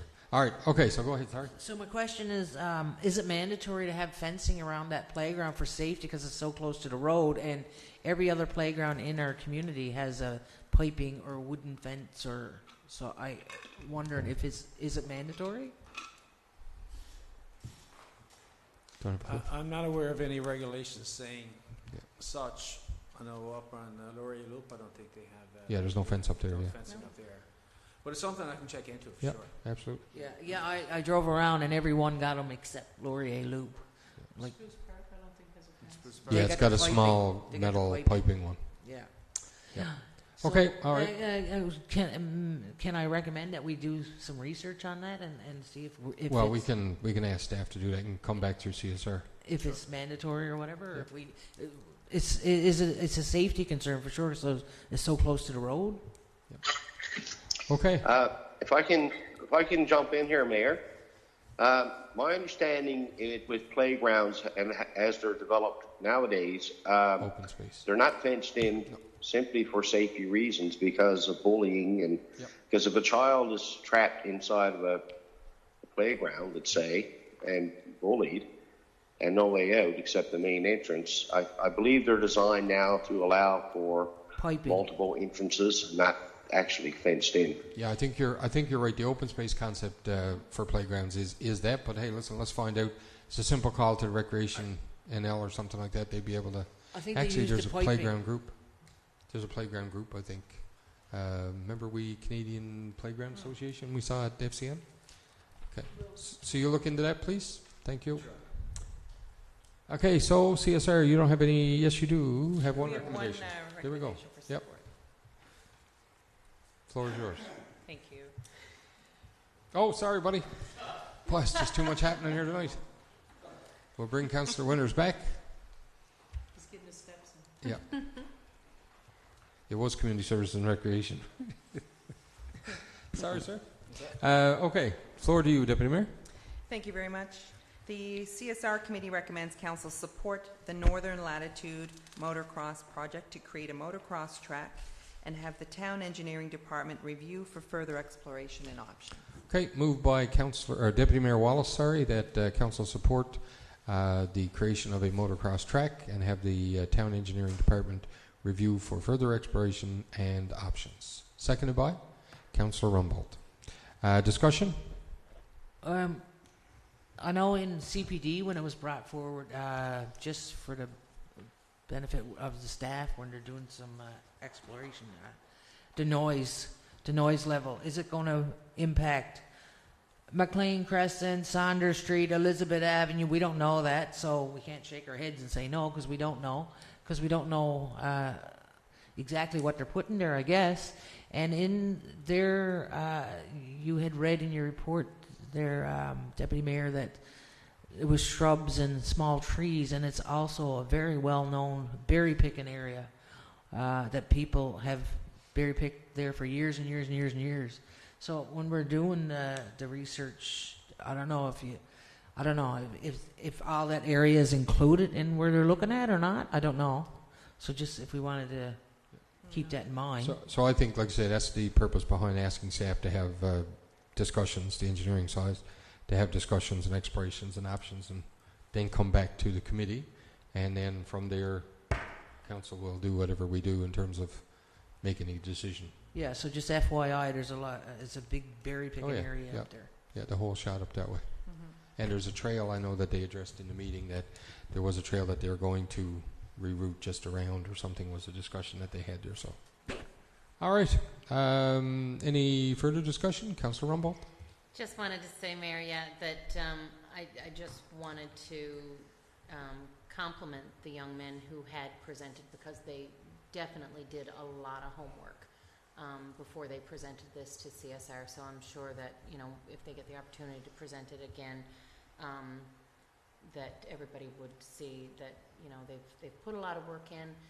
They've done exploration into things like the sound barrier and the safety issues, and so it's definitely been a well thought and well planned proposal that was submitted to us. I was very impressed. I think one of the things that I kind of like was they're looking forward in terms of enhancing safety with existing riders and the kids program and that kinds of stuff to get kids knowledgeable about safe operation, that kinds of stuff. So I think it's an excellent idea. Just good. We got to keep in mind that Oh no, absolutely. how it's this impacting isn't a decision that we are going ahead with anything like that. Also, and hats off to the two young gentlemen for like Councillor Rumbold says, bringing it forward. Any further discussion? Okay. Yeah, just to add, Mayor, just to basically echo some of the comments that were made. I guess, in terms of noise, I think that is something that it certainly needs to be considered, and I hope that due diligence will be done to ensure that residents affect in that area are consulted. Yep, absolutely. I fully understand, and I mean, listen, I don't think council's going to do anything that would go against that type of peaceful enjoyment of folks' properties either. So, but at the same time, we do have very loud machines running around our town now that are very annoying too, right? So we're trying to work the best we can. Any further discussion? Okay, all those in favor with this supporting and asking staff to further explore and other options indicate with aye. Aye. Aye. Contrary-minded? Passed. All right, we're going to go next on our agenda is municipal services, and I will pass the floor over to My friend to my left here, Councillor Winters. Thank you, Mayor. August meeting was scheduled for August 16th, 2023 at 4:15. Present were Committee Chair Councillor Winters, Councillor Broomfield, Councillor Rumbold, ex officio Mayor Andrews, who left at 5:40, Superintendent of Water and Sewer Keith Pye, Superintendent of Public Works Randy Chambers, Engineer Randy Dillon, and EA Kathy Eddy. Regrets were from the CAO Nadine McCauley. Meeting was called to order at 4:21. There was a review of previous minutes and action items, no errors or omissions. Discussion and new business. First was household garbage bins. We received a letter asking if the town could consider bringing in garbage bins to be distributed to residents, and it was brought to council. Well, we'll just thought out through committee that although we cannot do this at this time, it may be something we can discuss during our budget meetings. Second item was MMSB packaging and paper product program. Information was attached to committee and discussed regarding packaging and paper product programming, and after discussion it was determined that that is not feasible for this region. Other concerns were collection and storage of this material. The third item was information was received from a company called Public Works NL. Committee reviewed and determined that it's not suitable for our committee. The next one was the Investing in Canada Infrastructure Program, road construction. Recommendation will follow. The final item was residual funds from previous multi-year capital works programs 2014 to 2017. Recommendation will follow. Followed by the new business was managers' reports. Public Works crews are performing regular seasonal duties. Brush cutting began in the lower valley and worked upwards towards the north portion of the town. Bike trail repairs were done over the last few weeks, and all this is ongoing. The next item under Public Works was the organic waste dump is still being misused, and because of this, committee discussed that if it's not remedied within the next little while, it may have to be forced to be closed for a permanent closure, because people are misusing it. They're putting in a lot of stuff that shouldn't be going into an organic waste dump, and it's just taking up too much time of our staff to be having to remedy that area all the time. Moving on, we had a report from Water and Sewer. Basically, regular issues are being worked on as required. The third report was engineering. The hydrogeological study draft has been provided and in the process of finalization, and riverbank stabilization has been awarded to Englobe for engineering work. Municipal Services Committee have two recommendations to follow. The date of the next meeting is September 13th at 4:40 p.m. Meeting adjourned at 5:50. Please accept the report as provided. Thank you, sir. So it's moved by Councillor Winters that we accept the Municipal Services Committee as presented, report as presented. Seconded by Deputy Mayor Wallace. Discussion. Mayor, if I can jump in. Go ahead, sir. Yes, I just wanted to, in terms of the yard waste area, it's disturbing to hear that we have to look at the option of closing it permanently. I know it's used by a lot of people, and I'd say 95% of the people don't abuse it. Is there ways we can increase enforcement in that area, or perhaps look at another area that's maybe more visible to the public? In some communities, they have these yard waste areas closer to the town depots. That's not necessarily in a wooded area. They're more in the center part of town that people can still access, and the material can be used for composting and recycled and whatnot. I hate the thought of that valuable asset I see for our community being shut down permanently because of for the sake of a few people who abuse it. Okay, thank you, sir. Any further discussion? Yeah, I was kind of going to say the same thing that Councillor Pomeroy said. Before that decision is ever made, I would hope that it comes to council, because I would not support closing down the waste yard. An option of possibly moving it or whatever, but I wouldn't support closing it down because too many people use it. We did have cameras there in the past. I don't know if there's any cameras there or not, but we do have security measures money. So whatever you know, that we could look at I possibly. just think that, you know, I mean, we're using a place that you're not supposed to dump washers and dryers and fridges and anything that's not organic yard waste. I don't know how more simpler you can have it. So there are folks, the problem is that we have staff then that have to take time away from what they're doing to go down and try to clean it up. And if I recall, it was days trying to fix up the last mess that was down there. So that means that for convenience, we've had to take days of equipment and time and staff that are away from other work that needs to be done to go down because someone decided that they were going to jump out. And it wasn't just one thing, and it's not just one person. So, you know, we can't have someone sitting on the gate down there. You know, if we put a gate there or that kinds of stuff, it's for convenience. If that intended purpose can't be met, then yeah, we may have to look at an option of saying, look, sorry, it's not available anymore. Councillor Winters. I didn't get a chance to finish Councillor Winters, please. speaking. Sorry, you cut me off. Well, I'll get back to you right after Councillor Winters. No, she can go ahead if she wants. Okay, you can go ahead. Go ahead. What I was going to say in the past is we had enforcement doing, you know, daily checks if needed, and we had cameras there, and they worked. So why can't we put cameras back there? They worked. Well, the state of the yard would maybe say otherwise. We just can't have somebody sitting on a place, you know, I mean, that's a $30, $25 or $30 an hour person to sit down and make sure that somebody doesn't dump what they're supposed to do. I don't mean sit We there have a all dump. day. We already have a dump that, you know, we have that there. Yeah. This is for convenience for people that say don't have to go to dump. I mean, if it can't be used in the proper way, I don't see any other But way. you got to remember, not everybody's tuned into this meeting tonight, so not everybody. So we need to communicate. We need more PR. We need to educate the community. And I know we've done it. Yeah. I know we've done it. We've done it for 8 years. But if we got to continue doing it on a monthly or weekly basis, rather than close it down, in my opinion, put cameras there, have MEOs monitor the area, whatever we can do to curb the problem. I would, you know, that's what I would think, not shutting it down. And I think the report said that the activity continued, that there might be a decision to do that. So all we're saying here is that, look, you know, just guard what you're doing. Don't dump your washer in a place that's not supposed to be dumped. You wouldn't dump it on your neighbor's lawn. Yeah. And why would you dump it in the woods down the road? So maybe we can put some more PR out around it or something to,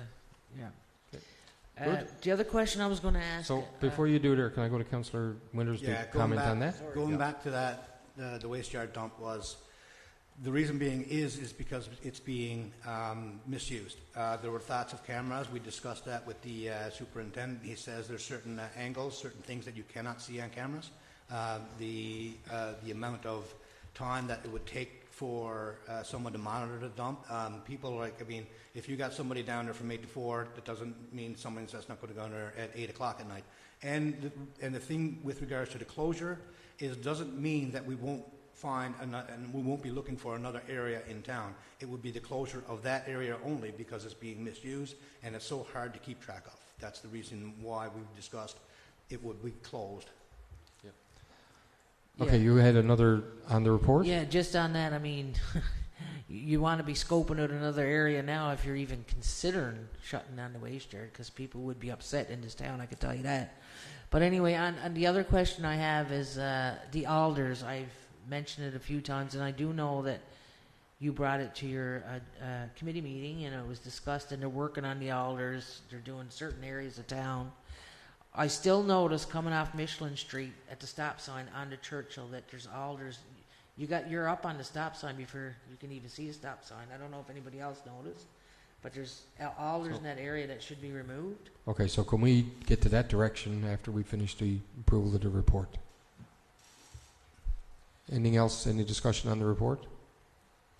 Okay, all those in favor indicate with aye. Aye. Contrary-minded? Aye. So, sorry, but I keep forgetting you. Mr. Dillon, can you just give us an update in terms of what's going on with where they are or what they're doing in terms of the cutbacks and that kinds of stuff? Is there anything that you can update us on that? With the alders and Yeah. so on? No, yes, the work, the superintendent has, you know, he combs the area, you know, on a regular basis. And I know that he has done the bike trail and so on and these types of areas. I know that all intersections are monitored. Now, if something escapes him or if they grow more quickly than what he can get to or something, Yeah. if you're aware of any other, areas, I was just noting that one in particular, that I'll have him attend to that. So could I also suggest that around the table, if we see something, we have the complaints line, right? Just call the town hall and say, hey, listen, I'm driving by so-and-so, can we get such and such thing looked at? And at least then it gets recorded, and then it gets to, I assume the front takes it, gives it to RJ or Mr. Chambers, or it goes to you, or wherever it goes, kind of deal.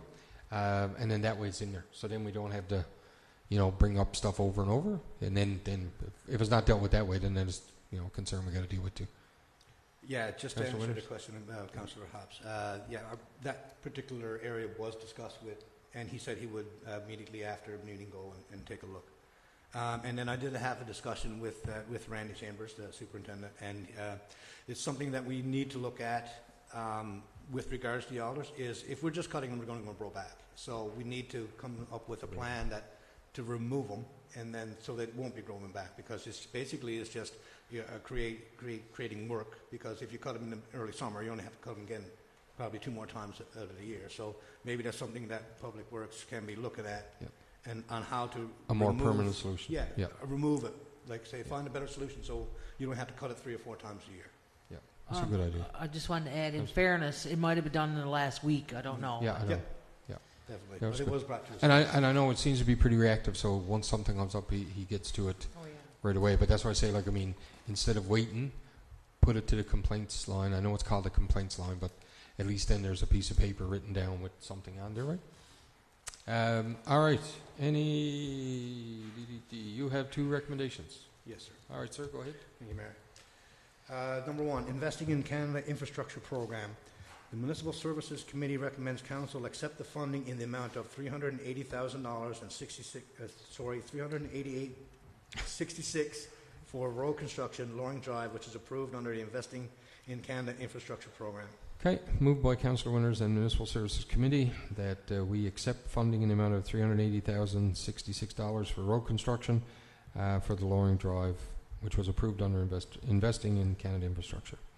Seconded by Deputy Mayor Wallace. Discussion. Okay, all those in favor indicate with aye. Aye. Aye. Contrary-minded? Passed. All right, sir. Next one. Second one is 2014-2017 Multi-Year Capital Works Program. The Municipal Services Committee recommends that council request approval from the Department of Transportation and Infrastructure to include the municipal building upgrades and new fire hall design and contract administration under the 2014-2017 Multi-Year Capital Works Program. Okay, it's moved by Councillor Winters and Municipal Services Committee that we request approval from DOT and Infrastructure to include municipal building upgrades and new fire hall design and contract administration using the remaining funds of 2014-2017. I'll second that. Okay, seconded by Councillor Compton Hobbs. Discussion? Okay, all those in favor indicate with aye. Aye. Contrary-minded? Aye. Oh, sorry, buddy. By the end of the meeting, I'll have you sorted out, Councillor Pomeroy. Sorry. Okay, that's municipal services. And now we go backwards in our sheets. Okay, we'll go to finance and admin policy, and the floor to Councillor Rumbold. Thank you, Mayor. Finance, Admin, and Policy Committee meeting was held on Monday, August the 22nd. Meeting was called to order at 5:18 p.m. Present were myself as chair, Deputy Mayor Ella Wallace, Mayor George Andrews as ex officio via telephone, DFO Mike Dalmont, and Executive Assistant Kathy Eddy. Regrets were extended from Councillor Winters, CAO Nadine McCauley, HR Kellyanne Jack, SAT Kelsey Campagna, and CDM Greg Osmond. We reviewed our previous minutes and action items, and no errors or omissions were noted. We went through our action items for follow-up, and some things were carried over. But there are also some things that we'll be dealing with in recommendation form here tonight. For new business, we received some business tax exemption requests and donation requests, and recommendations are to follow for those. We also had some housekeeping work where we did some policy review and amendments. And again, those will follow in my recommendations. And then there were some other policies that we reviewed, not for housekeeping, but just for items that were noted that needed to be discussed. In other business, we discussed our strategic plan, and there is a new strategic plan forthcoming. So it was an information item that was brought forth to committee before it was scheduled for a full council review. We discussed business packages. Deputy Mayor Wallace, I think, brought that forward to our committee, and we agreed that this would be a great asset for new businesses. So we've asked that our SAT and our engineering tech look at putting together packages that will outline all necessary forms required by the town. We may also work in conjunction with Labrador Chamber of Commerce, the town calendar, and have information regarding future business opportunities. I think we've all recognized when we listened to Councillor Broomfield this evening and the CPD committee, when we talk about, you know, we've had an increase in people who have visited the town and who are actually getting their businesses registered. But we'd like to have something so that when you visit for the first time, you come into the town hall and you say, I'm looking at or I'm exploring setting up a home-based business, that, you know, we can proactively have a package ready so that people know it's not to the point of I've opened ABC cooking and then I come to the town after the fact. So I think that's a fabulous idea, and we look forward to what our SAT and our engineering tech put together for us. We discussed the 50th anniversary committee expenses to date, as we are the finance side of the finance admin and policy, and we had requested an income statement, so we reviewed where that stands, and we've asked for a more detailed report so that we can have a good insight into the expenditures there. My recommendations will follow. The manager's reports were presented. We only had one manager present, and so the DFO presented his report, but we also had the opportunity to review the report that was given to us in writing by our SAT. Pleased to report that our low-income report is still receiving applications for 2023. So again, we stress to all residents that there is not a deadline on those, that you can get those in at any time. Sometimes people are a little later filing their income taxes, and they need to have the paperwork necessary to come in and complete those. So if there's anybody that has any qualms, is struggling at all with homeowner property tax, our SAT Kelsey is an absolute gem to work with, so she can, you know, help you with your forms or point you in the right direction.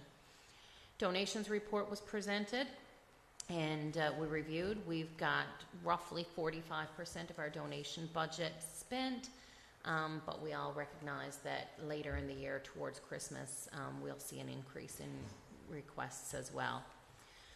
We didn't receive our communication report because our CDM was not in attendance and did not have the report submitted. We reviewed the YMCA claims, and they had a hiatus for August, as many organizations do due to vacations and absences. So we will resume our meetings with the YMCA in September. We were also provided the overtime report for review, and we suggested that we're going to take another next level look into that, just to make sure that if we have any items that can be remediated, that we do that. The date of the next meeting was scheduled for Tuesday, September the 19th, and the meeting was adjourned at 6:38 p.m. I'd like to ask that my report be accepted as presented.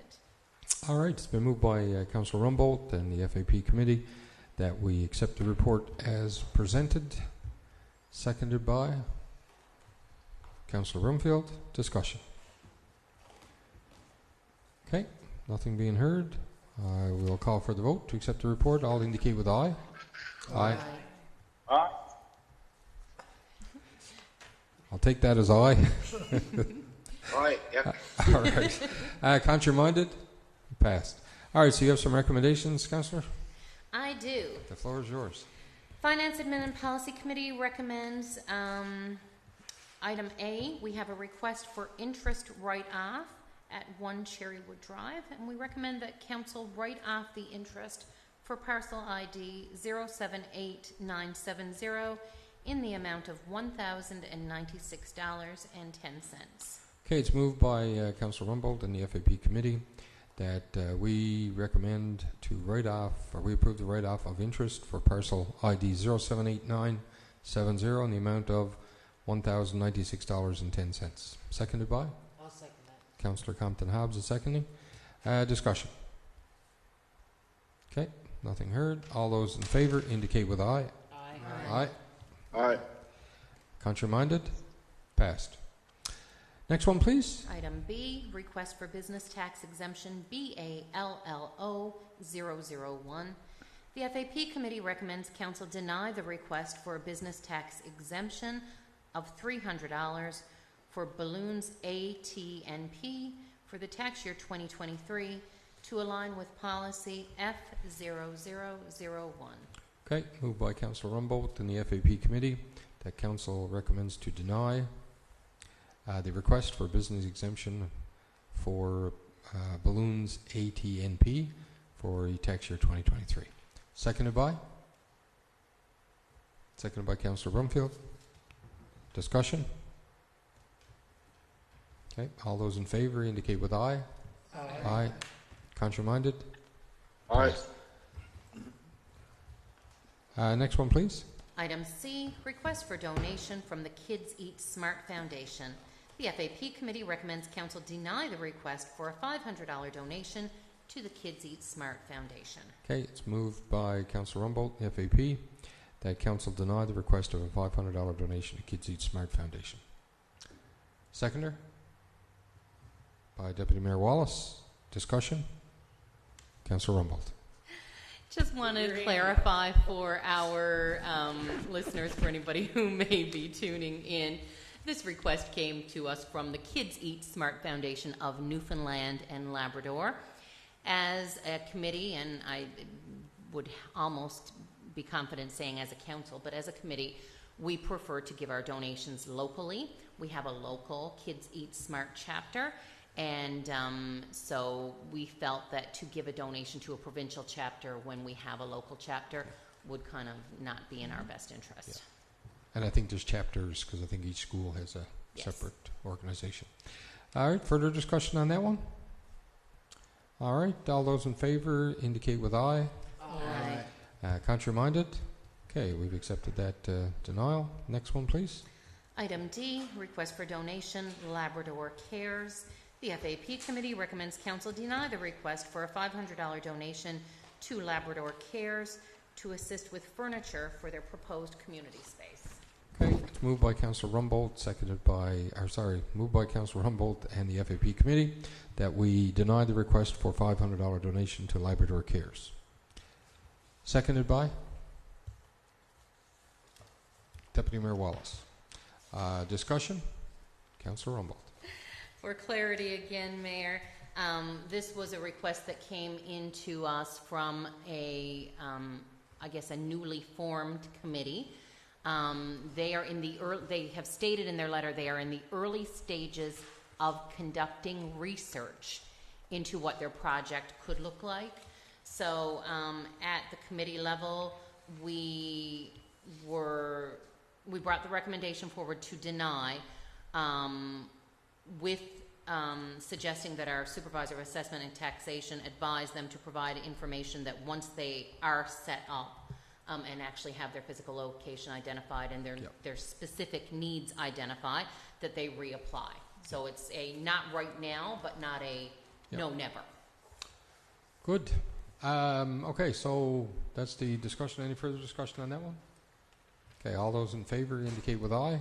Aye. Aye. Contrary-minded? Passed. Next one, please. Item E, amend policy A0034.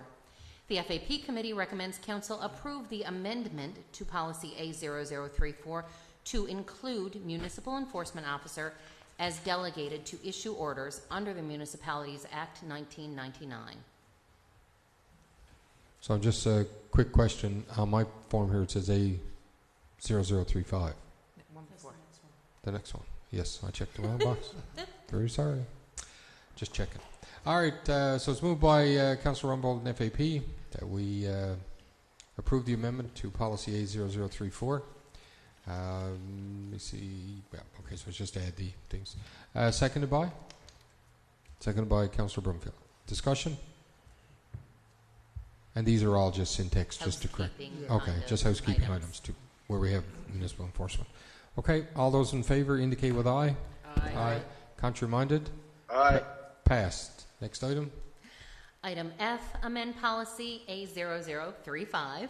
The FAP Committee recommends Council approve the amendment to policy A0035 to include municipal enforcement officer as inspectors for the purpose of the taxi regulations for the town of Happy Valley Goose Bay. Okay, moved by Councillor Rumbold and the FAP Committee that we amend the policy A0035 to include municipal enforcement officers. Seconded by? I'll second that. Seconded by Councillor Compton-Hobbs. Discussion? Okay, all those in favour indicate with aye. Aye. Aye. Contrary-minded? Passed. Next one, please. Item G, amend policy A0036. The FAP Committee recommends Council approve the amendment to policy A0036 to include municipal enforcement officer as delegated to issue permits for fireworks for use under the noise regulations of the town of Happy Valley Goose Bay. Okay, moved by Councillor Rumbold and the FAP Committee that we amend policy A0036 to include municipal enforcement officers. Seconded by Councillor Brumfield. Discussion? Just a point here. Didn't we say or designate when we changed some of these before? I thought because we were trying to eliminate the living document work, and I just thought it was a couple of people or their designate.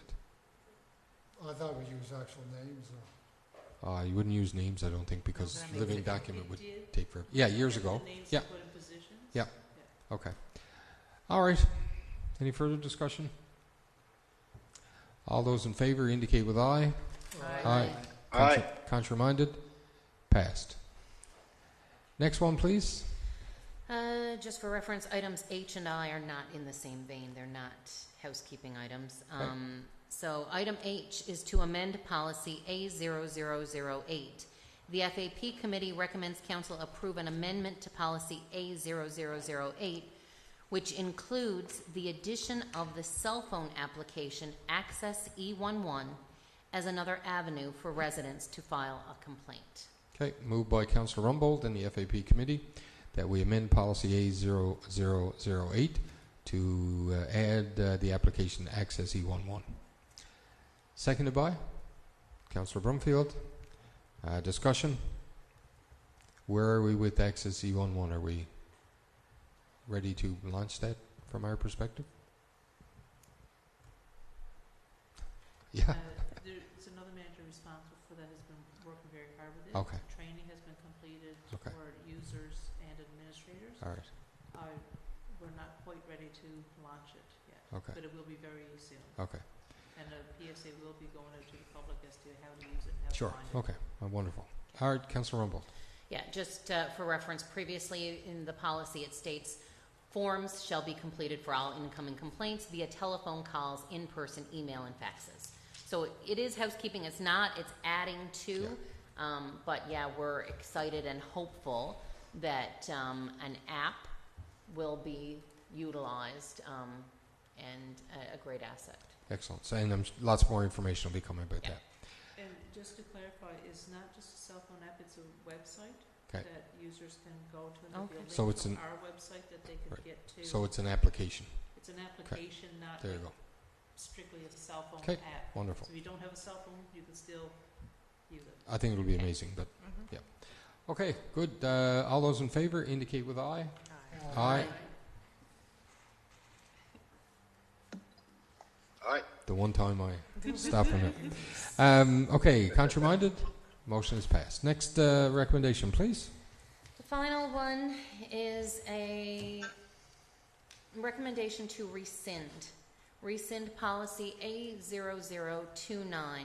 The FAP committee recommends council rescind policy A0029, meeting requests with council, and develop a new policy that is proactive and amiable. Okay, it's moved by Councillor Rumbold and the FAP committee that council rescinds policy A0029, meeting request with council. Seconded by Deputy Mayor Wallace. Discussion. Councillor Rumbold.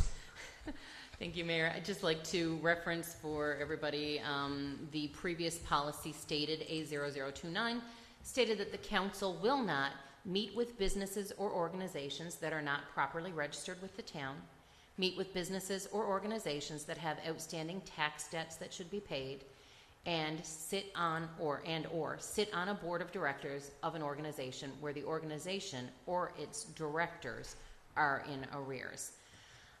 This was discussed in our FAP committee meeting as wanting to rescind it and come up with something that fosters a welcoming and an open environment for people to meet with council. We've had conversations such as not meeting with a business or an organization that's not registered with the town, but if somebody wants to come to us and talk about how to go about getting registered with the town, that kind of flies in the face of that. So there were a few different components to that, but we just felt that the policy doesn't necessarily fit and that rescinding it and developing a new policy would be in our best interest. Yeah, I agree, because I mean, if at the end of the day you're trying to resolve things, if you can't sit and meet, or if someone asks a request to meet with council to explain, our hands are somewhat tied. But how do you work through the solutions, or how do you listen? You can't meet with them, so yeah, I agree. Further discussion? Question, Yep. Why would you rescind and not revise? Well, I think the intent is to pull it back, remove that right now, and then put in a policy that's more proactive and amiable. Yeah, but why? Like any other policy that we looked at, we revised them. Right, but if you revise it, it remains in effect until your revision is done. Yeah, So but so then- there would be no policy, nothing. Right, so it doesn't lock our hands, doesn't handcuff us into, we can meet, we can yeah, but discuss. some of it makes sense. It does, and I'm sure it'll be included in new policy. Yeah, but when is the new policy going to Yeah, I don't know. That's a yeah, committee. that's the question Yeah.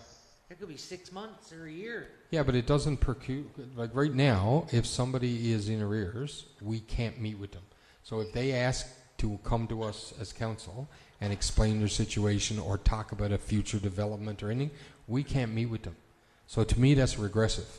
If you're going to have a discussion with somebody and you can't meet with them just because a business or an organization where a director is in arrears or that kind of stuff, that just locks our hands in terms of not being able to discuss going forward. If we rescind the policy, then we can have those discussions. I don't see anything, there's no threat to anybody to say, hey, listen, you're in arrears, we're not talking to you. That doesn't work, obviously, because we still have a huge amount of money that's owed. So, I mean, why not sit and talk and discuss I can and try to work for I can see, I understand, but I would see a revision and not a rescind. But that revision still might take 6 months. Councillor Rumbold.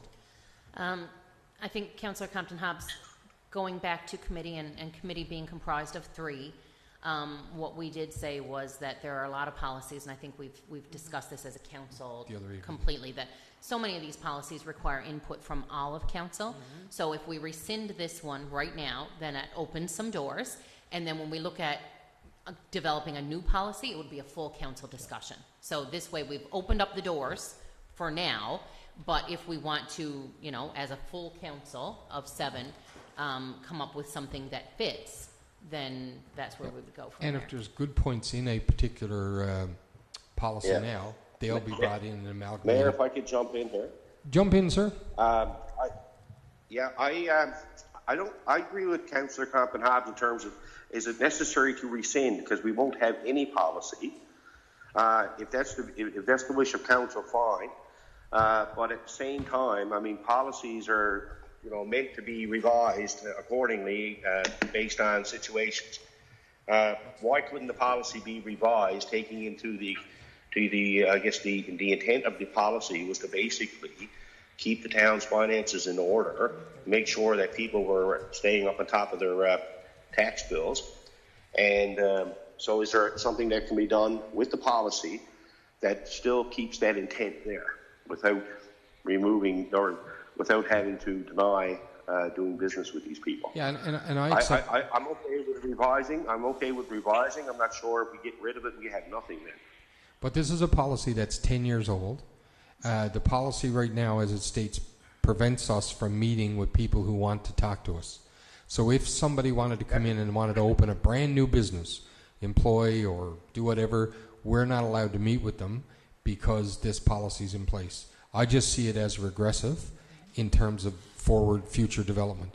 So it doesn't meet, right now, it's not a deterrent for people not paying their taxes, because we do have accounts receivable by certain people. So if one of those, for instance, folks want to come and sit and talk to us to try to resolve that, we're not allowed as council, even if they request it. So to me, to me personally, that's regressive. If there's no policy, we can meet with them. We can have the conversation, but that's not to say we can't have a policy in place that reflects, the importance of making sure that their, accounts are paid. We have those already. But this particular policy just says, hey, if you owe us money, we can't talk to you. Well, if that's the case, then, looking at our accounts receivable, we're not going to talk to a lot of people. And to me, like I say, pick out the best parts. If we do need a policy, it's 10 years old. Do we still need a policy that says if you owe the town money, we won't talk to you? That's a council decision if we're going to talk to them or not. Councillor Brumfield. My only comment on this, listening to the other councillors talking about this issue, we've been ignoring this policy all along. Mm-hmm. Yeah. Yeah. Absolutely, yep. And again, looking at some of our policies. Not only this one. But absolutely. And there's been no work in years in making a very concrete effort in trying to get policies that are either no longer valid or need to be changed. So what we're doing, we've indicated last night, I guess, that we're going to start with protective services, and we're going to, and the reason we're starting there is because they have the less number of policies, and we're going to go through them and work them out and get rid of it. Then we'll move on and pick away at the old policies. But we have policies here now that says we have to advertise in newspapers. Well, we don't have newspapers. So does that mean that we can't do what that policy says? That just doesn't make any sense. So we got to be a bit more dynamic, I guess, and a bit more reflective of what's happening. And I think that's the intent here. Policies are meant to be amended or revised, absolutely. not always rescinded. That's usually the last resort. The rescinding. That's all I'll say on that. But the rescinding doesn't mean you can't have a policy. It just means that the intent of the policy there now isn't serving our purpose. So it doesn't mean we can't redevelop a meeting with council policy, right? That's more comprehensive or meets what the need is. But right now, that policy is seen that just really isn't serving any purpose whatsoever. But I can speak, and I know this, that it has been a benefit to the town in some sections of that policy. How? Well, you're not meeting with people that they're paying. They're paying what? Their tax arrears. We're kind of seeing the difference on that one. Well, I've seen the difference too. In the 8 years I was here previous, I know that some people paid.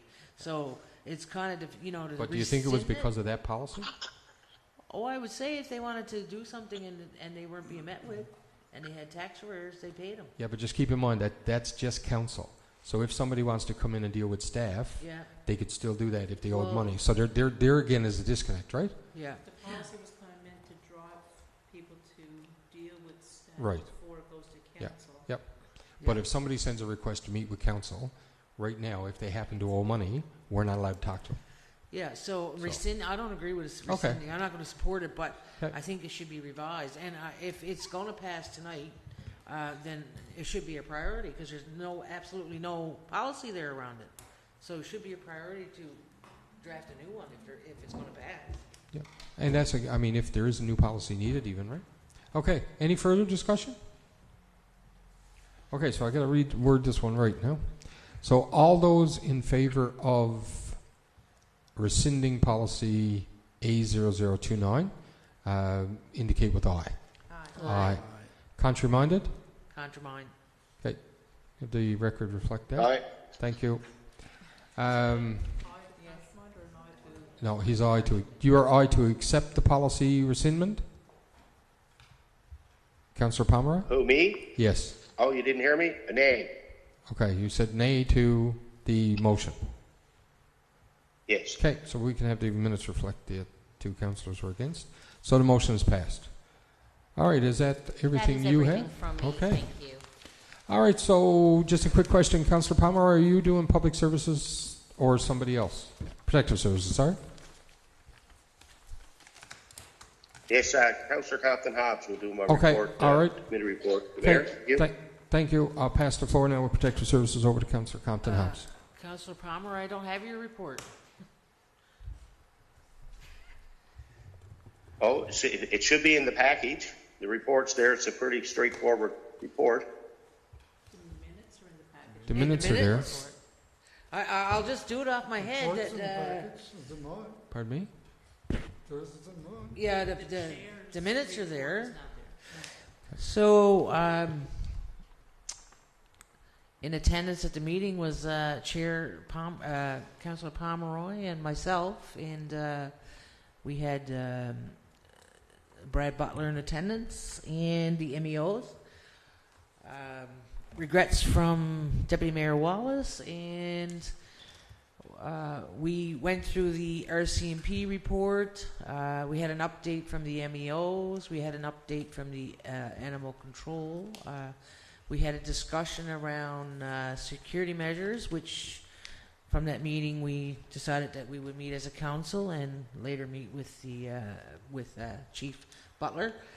The RCMP report, the numbers are still fairly high for from people calling in with reports of mischief and damages, things like that, assault, whatever. The numbers are still fairly high. We went through the complaints report.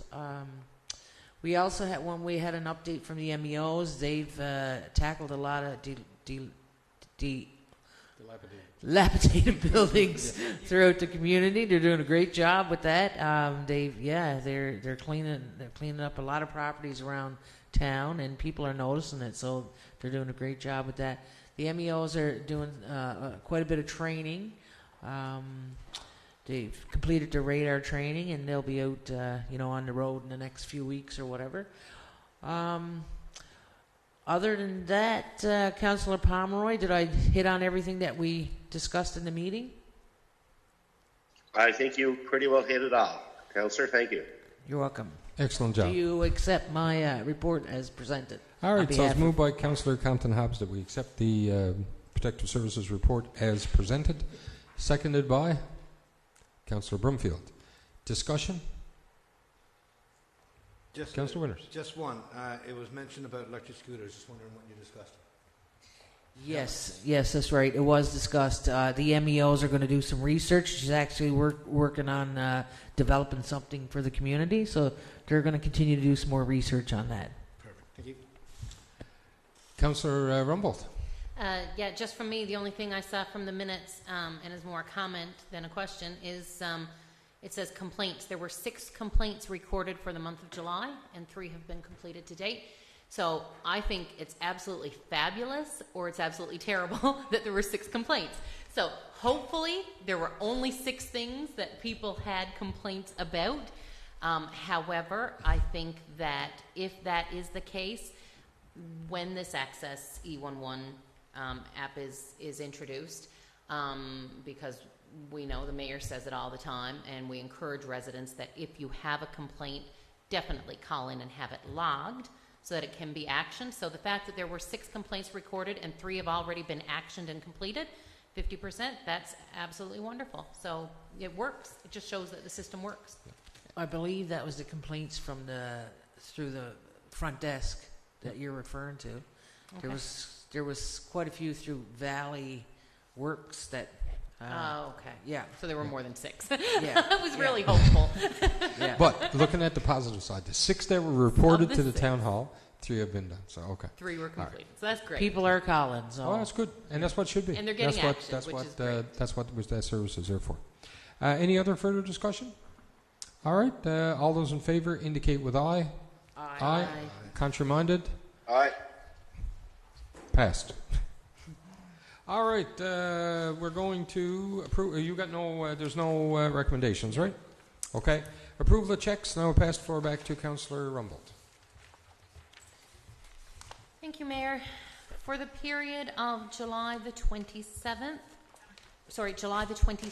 to August the 29th, 2023, I would like to recommend that we approve checks in the total amount of $770,211.81. Okay. Moved by Councillor Rumbold, the FAP committee, that we approve the checks in the amount of $770,211.81. Seconded by? Seconded by? second it. Okay, Councillor Compton Hobbs. Discussion? Okay, nothing being heard. All those in favor indicate with aye. Aye. Contrary-minded? Aye. We've approved the checks. All right, Councillors' Forum. And, oh yeah, I was just wondering, I was just looking at my agenda here, it's different. Okay, Councillors' Forum. Let's start, Councillor Broomfield. First one that caught my eye. Your Worship. I just got a couple items I'd like to Okay. mention on. First one is I'd like to thank the presenters that were here this evening. What I looked at and what I heard from what was presented is they're all using this not-for-profit phrase when there's really 3 different parties involved. The way I see it, there's charities, there's sports organizations, and there's not-for-profit. Now, charities and sports organizations, you say, are not-for-profit, but I think we should really start distinguishing them when we sit down on budget time and come up with some kind of policy on this one. That's my opinion on that one. Right? The other item I'd like to mention now is the come home year. I would like personally, to be honest with you, I went to the Kim Mitchell's concert. I went to the dinner at the Canuck Club. I couldn't make the Flummies because of issues with my mother's health. Someone's got to be there for her. But so I did make the 2 or 3. That's not bad. But what I noticed while I was there, I'm going to be honest with you, is I noticed, and I would like to thank these 2 individuals personally. The first one is Kelsey Campagna, our Supervisor of Assessment and Taxation, and Greg Osmond, our Community Development Manager. Those 2 were at every function I went to, and I would really like to thank them for what they've done on this come home year. They went over and above, as far as I'm concerned, on what they should have done. And they were out of their way. They put in a lot of time on this. I think it is to thank them for it. Okay. I know they may have gotten overtime, but that's not the issue on this, to be honest with you, right? Okay.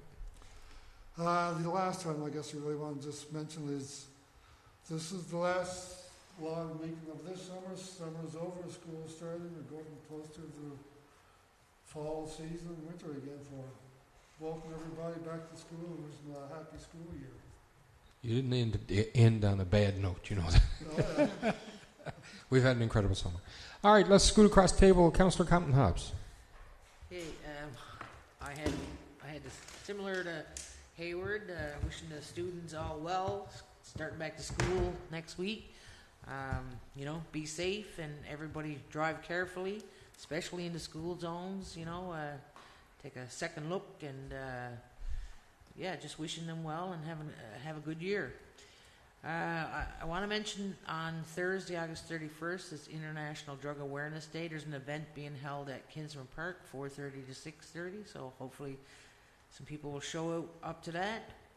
I had the Happy Valley Day. We won't have another meeting before that event, which is planned for September 23rd at Kinsman Park, 1 to 5, and it's the 80th anniversary of Happy Valley Day. The first 3 families that landed in Happy Valley in 1943 was the Broomfield, Saunders, and Perrault. So it's a big day. It's a big event.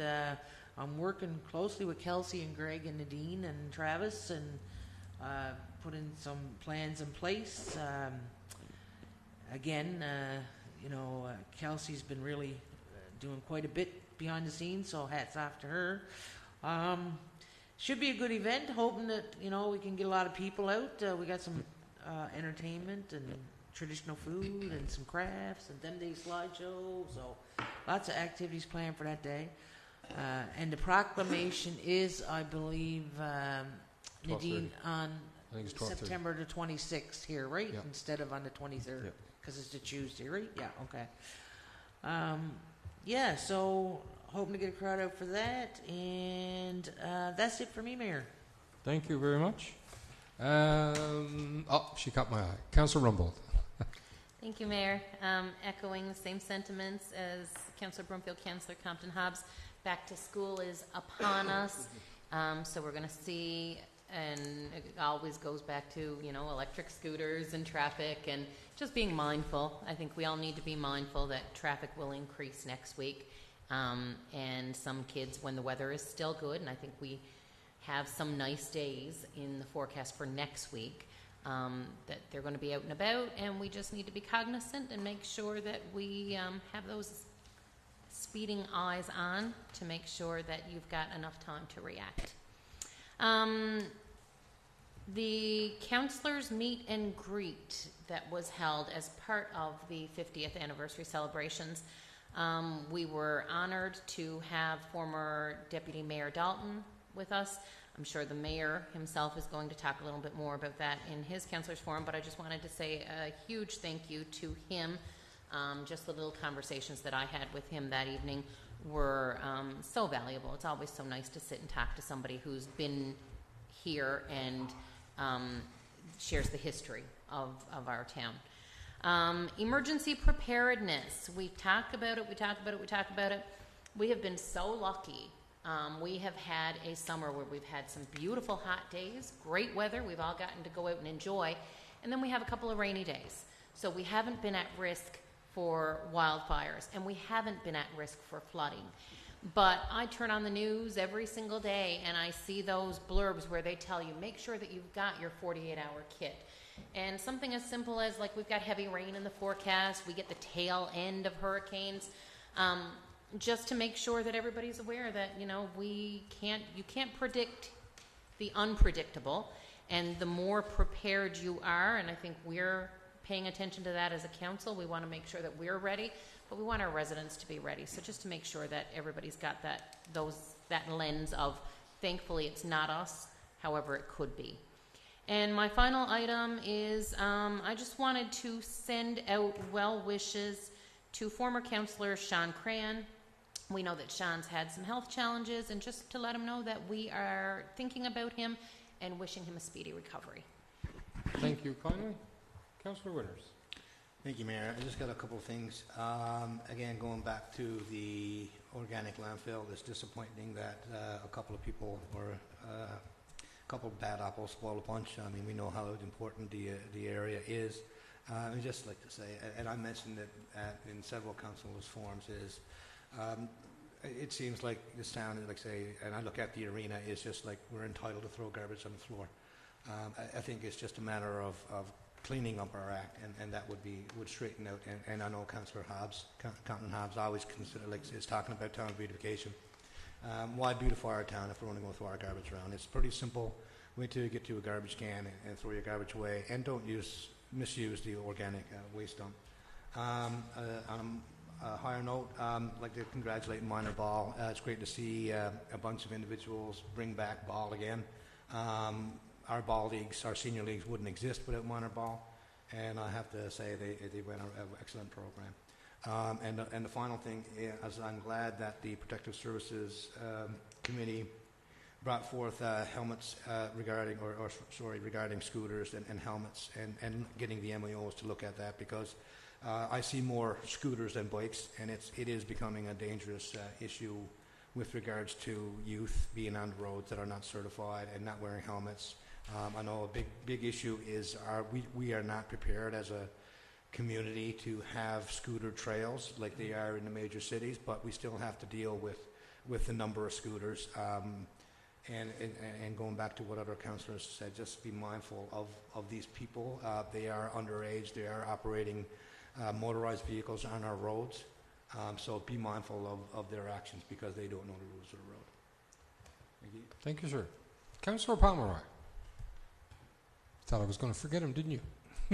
Yeah, I'm going to not have much to say this month, except to, as others had said, school is starting out in the next couple of weeks, and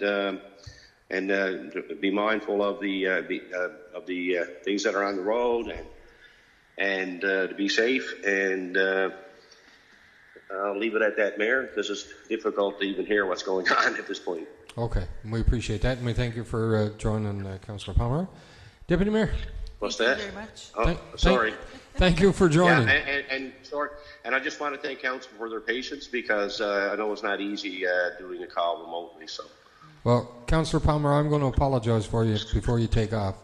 This is the 42nd meeting. I've sat in the chair for 41 of them, and the other one was by phone. And I apologise for being too quick to cut you off on your voting. And he's gone. no. Oh, Thank. okay. All right, sir. Deputy Mayor. Thank you very much.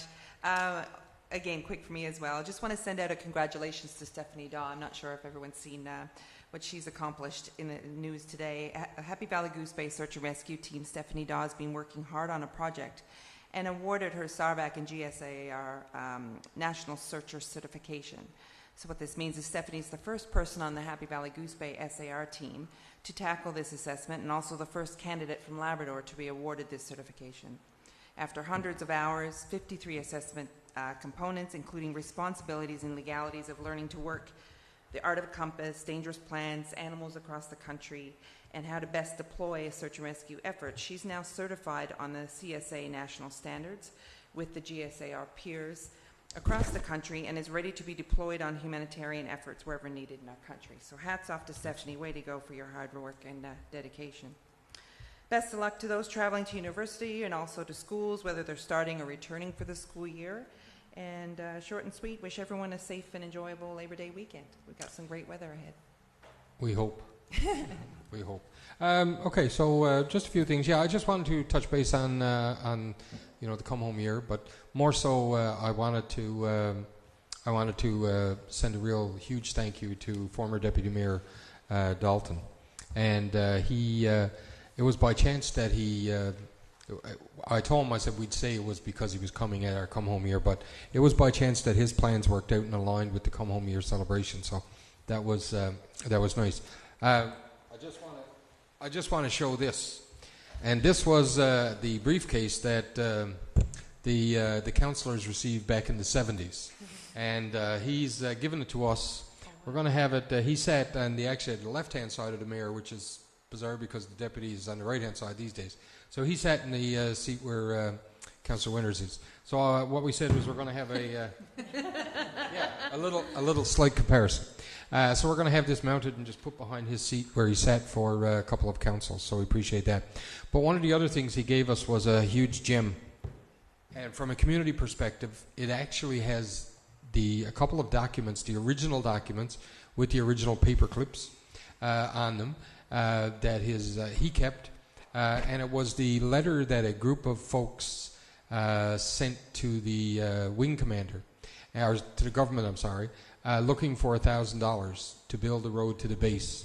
Because in that breakup time and winter time, they would go usually by boat or snowmobile or dog, well, not snowmobile, dog team, I guess.